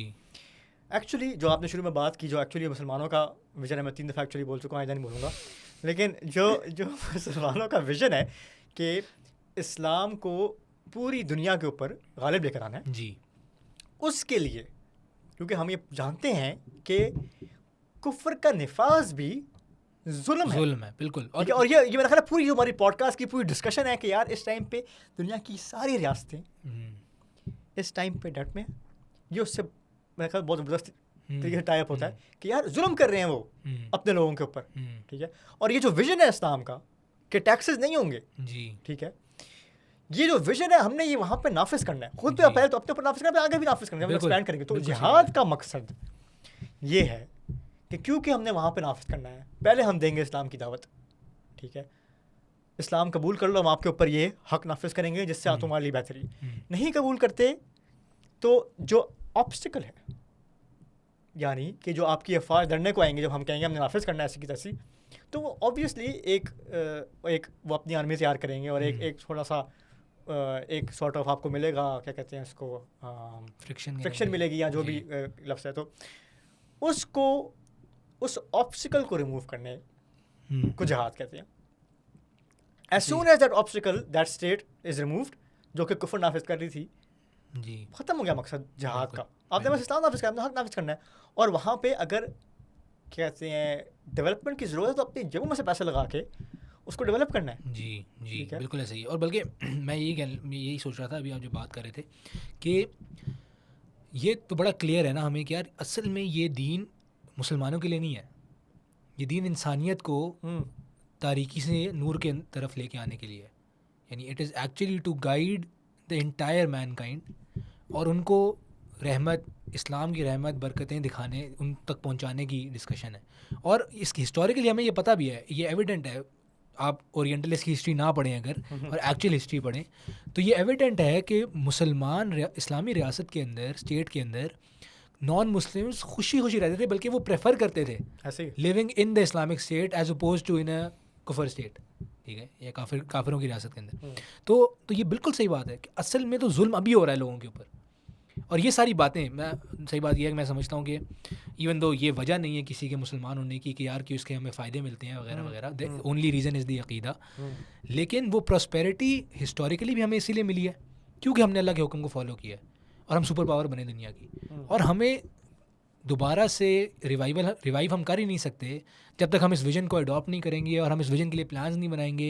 वो जो 5 ईयरली 10 ईयरली प्लान बना रहे हैं जिसके लिए फिर हर साल बजट एलोकेट होना चाहिए और उसके ऊपर हमें एग्जीक्यूशन करनी चाहिए, वो नहीं हो सकेगा अगर हम इस विजन को सब्सक्राइब नहीं करेंगे। एंड अगेन मैं दोबारा एक क्लैरिफाई कर दूँ कि यार, और अक्सर ये डिस्कशन हमें मिलती भी है कि यार आप तो कम्युनिज्म जैसी बातें कर रहे हैं, देखिए कम्युनिज्म इस्लाम एक ही चीज़ है।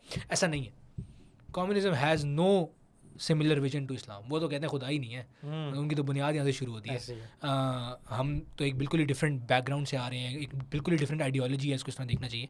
और मैं बस ये दोबारा कहूँगा कि देखें ये पूरी डिस्कशन इतनी लंबी हमने खींची, इसके ऊपर हमने डिटेल डिस्कशन की, इसका सिर्फ मकसद ये है कि जो हमारे पीयर्स हैं, हमारे एज ग्रुप के अंदर आज पाकिस्तान के अंदर है, वो इस चीज़ को इस तरह से सोचना शुरू करें कि यार हमारे लिए इस्लाम ने एक विजन डिफ़ाइन किया, किस तरीके से हमने इसको देखना है, हम किस तरह एक बजट को देखें, हम ये डिस्कशंस करना शुरू करें अपने दोस्तों के साथ। इफ़ वी फील कि यार वाकई ये इस्लाम का हुक्म है, इस्लाम ने सही बात है, इसमें अल्लाह सुब्हानहू तआला ने ये मिशन दिया, इफ़ वी फील कि यार ये ज़रूरी है, जो कि हमें फ़ील करना चाहिए, and which is why we discussing this, तो हमें इसको और दोस्तों तक लेके जाने की ज़रूरत है, अपने इर्द गिर्द इन पीयर्स में जो कि इस एज ब्रैकेट के अंदर है ना, अभी मैं समझता हूँ ये बहुत ज़रूरी है कि हम इन डिस्कशंस को अब आम करें, जी, ताकि हमारी नेक्स्ट जनरेशन जो ऊपर आए वो सेम ट्रैप में ना फंसे जो इसमें हम अभी फंसे हुए हैं। तो मेरे ख्याल है ये एक बहुत इंपॉर्टेंट डिस्कशन है। कुछ चीज़ें इसमें मुश्किल होंगी, कुछ टर्म समझ नहीं आ रही होंगी अभी, लेकिन उसमें घुसने की ज़रूरत है, उसको डेप्थ में समझने की ज़रूरत है, और मेरे ख्याल है डिटेल्स में जाने की ज़रूरत है उसकी। जी। जो एक फाइनल मेरा ख्याल अंडरलाइंग कॉन्सेप्ट मैं चाहता हूँ कि जो मेरा ख्याल है वो एक्चुअली निचोड़ है इस पूरी डिस्कशन का, वो ये है कि यार जो वेस्ट का निज़ाम है ना, जिसको हमारे जो हुक्मरान हैं और जो एलीट तबका है वो ये समझता है कि वो एक यानी इट्स मतलब वो एक बेहतर निज़ाम है, वो जो नाफिज कर रहे हैं वो it is good for humanity, ठीक है। बात ये है कि इट्स अ बैकवर्ड्स सिस्टम, और ये हमने आज डिस्कस करके देख लिया। और जिस चीज़ को बैकवर्ड्स कहते हैं इस्लाम, ठीक है, वो उसके पास एक ऐसा सोल्यूशन है और एक ऐसा निज़ाम है जो कि एक्चुअली आखिरत के लिए, आखिरत तक के लिए है, और ये हमारे अकीदे का हिस्सा है। हम बचपन से पढ़ते तो आते हैं कि इस्लाम एक मुकम्मल ज़ाब्ता हयात है, it is a complete code of life. उसका मतलब ये नहीं था कि जब आपने बाथरूम जाना है तो फिर कौन सी दुआ पढ़नी है, या सोना है तो कौन सी दुआ पढ़नी है। उसका मतलब ये था कि यार इस्लाम बताएगा आपको कि एक रियासत ऑफ मिलियंस ऑफ पीपल कैसे रन करनी है, उसके फंड्स कहाँ से आएंगे, वो लगाने कहाँ पे हैं, विजन क्या है, ठीक है, एक्सपैंड किस तरह करना है, इंटरनल पॉलिटिक्स के साथ चलेंगी। ये वो डिस्कशन है जो कि इस्लाम ने आपको बताई भी जी, ठीक है। और मेरी कोशिश ये होगी और रिक्वेस्ट ये होगी व्यूअर्स से कि यार इसको देखें, इसको स्टडी करें और ये आगे डिस्कस करें। इस्लाम जो है वो बिल्कुल भी बैकवर्ड्स नहीं है। जिस तरीके से हमें एक विजन दिया जाता है अनफॉर्चुनेटली एलीट्स की तरफ से, ऐसा नहीं है। ये धोखा दिया गया हमें, झूठ बोला गया हमारे साथ, और बहुत सारे झूठ बोले गए हैं। बहुत सारे झूठ बोले गए। एक चीज़ को संभालने के लिए बहुत सारे झूठ बोले गए। ये भी कि यार इस्लाम में तो देखें बस मोटी मोटी बातें होती हैं, इस्लाम में तो बस उसूल है, बस छोटे मोटे मोटे, असल में तो एक्सक्यूशन आपने खुद ही सोचनी है, डेमोक्रेसी से कर लें, ये कर लें, वो कर लें। इसी तरह आपने ये कहा कि यार अमेरिका इनविंसिबल होता है, ये भी आपने डिस्कशन कर दी। मतलब बहुत सारे झूठ इसराइल के बारे में, अमेरिका के बारे में, इसके बारे में कि यार सूद के बगैर इकॉनमी नहीं चल सकती, कोलैप्स कर जाती है, वगैरह वगैरह। कैसे ना, ये बिल्कुल जाकिर खैर ये एक झूठ बोलने के लिए मैं 100 और झूठ बोले हैं तो ये एक्चुअली ये रियलिटी है। सही बात है। और जब हम थोड़ा सा गौर करेंगे इसके ऊपर तो नजर आएगा कि यार ये इन सब ने हमें बेवकूफ़ बनाए रखा है, और हम कितने आसानी से इस यानी जो लगता है कई दफ़ा कि यार we can not break out of this change, we can break out of this change. और इसका एक छोटा सा यानी आपको एक यानी स्पार्क नज़र आया ईरान की रियलिटी में, अफगानिस्तान की रियलिटी में, और जब ये फ़लस्तीन का मसला हुआ तो आपको ग्लोबली नज़र आया कि यार लोगों ने कहा कि ये क्या मसला है, क्यों ये झूठ बोला जा रहा है हमारे साथ कॉन्स्टेंटली। तो बस मेरा ख्याल है कि होपफुली इंशाअल्लाह ताला जब हम ये डिस्कशंस करेंगे और ये एक सॉर्ट ऑफ विजन देंगे लोगों को, लोग खुद के विजन क्रिस्टलाइज करेंगे आपस में डिस्कस करके, तब I don't think it's too far away कि हम इस पूरे ग्लोबल सॉर्ट ऑफ चेंज से ब्रेकआउट कर सकें। जी बिल्कुल बिल्कुल सही बात है सर, आई एग्री। और मेरा ख्याल है कि ये उसके कुछ फर्स्ट स्टेप्स हैं। शुरू में लगता है, शुरू में ऐसा फीडबैक भी मिलता है कि यार पॉसिबल नहीं है, नहीं हो सकता, बड़ी बड़ी बातें कर रहे हैं, लेकिन हर चेंज ऐसे ही शुरू होता है मेरा ख्याल है। Every change that comes about has a starting point, और हमें अब इस लेवल पे पहुंचने की ज़रूरत है कि यार हम सोचना शुरू कर दें, इसके डिसीजन शुरू कर दें, और इवेंचुअली आखिरी बात ये है कि यार मदद तो अल्लाह ताला की तरफ से आनी है, नसर अल्लाह सुब्हानहू ताला की तरफ से आनी है। वो कब आनी है वो हमें नहीं पता। What we need to do is look in the right direction, study the things, और उसके बाद डिस्कशंस करें, उसकी एक एफर्ट करें, और इंशाल्लाह इसकी आगे डिटेल्स हम और भी डिफरेंट उसमें करते रहेंगे इंशाल्लाह पॉडकास्ट में डिस्कस। तो मेरा ख्याल है कि ऑडियंस की यानी हो सकता है काफ़ी एतराज़ात हों और डिसएग्रीमेंट्स और क्वेश्चंस हो इन जनरल कि यार ये बात आप जो कर रहे थे इसकी क्या दलील है, या फिर ये तो ऐसा नहीं होता और ये तो आप हवाई बात कर रहे हैं। तो मोस्ट वेलकम, कमेंट्स करें, बल्कि हमारे होपफुली मैं टेक गाय से कहूँगा सोशल मीडिया हैंडल्स भी डाल दें उसके नीचे, तो डीएम कर लें, डायरेक्ट कांटेक्ट में आ जाएंगे। और उसको डिस्कस कर लें, कोई मसला नहीं है। हम्म। तो मेरा ख्याल है इसी नोट के ऊपर मेरा ख्याल है कोई आपका फर्दर कोई पॉइंट है तो नहीं जज़ाकल्लाह खैर, आई थिंक बहुत इंपॉर्टेंट डिस्कशन थी, बहुत रेलिवेंट थी, और इसमें ये भी है कि मेरा ख्याल है जनरली यूथ सुनती नहीं है, डिस्कस नहीं करती बहुत ज़्यादा इकोनॉमी को शायद। I मुश्किल think- लगता है ना, हाँ, मुश्किल मुश्किल टॉपिक है। टॉपिक है, बिल्कुल सही बात है। आज भी शायद बहुत सारी बातें शायद मुश्किल लगी होंगी दरमियान में, बट आई डेफिनेटली थिंक यार हमें इसमें कूदना चाहिए। बिल्कुल। आप चीज़ में कूदते हैं तो आप फिर उसको सीखते हैं, ऐसे ही सुनते हैं, समझते हैं, and if you are the future leaders आपको करना पड़ेगा और करना ज़रूरी है। बिल्कुल। तो आई थिंक बस ये एक मैसेज होगा कि आप पढ़ें, समझें, मुश्किल लग रही चीज़ उसको स्टडी करने के बहुत सारे तरीके हैं। आज इतने टूल्स आ गए हैं, अब तो ये है कि मेरा ख्याल है तो आइड से कि यार इसके ऊपर हमें फोकस करना चाहिए। That will be the last message for me. बिल्कुल, जज़ाकल्लाह खैर, thank you Mohammad for your time, बारकल्लाह फीक, और जज़ाकल्लाह। जज़ाकल्लाह खैर आप सबका देखने का। See you guys next week इंशाअल्लाह ताला। अस्सलाम वालेकुम व रहमतुल्लाह।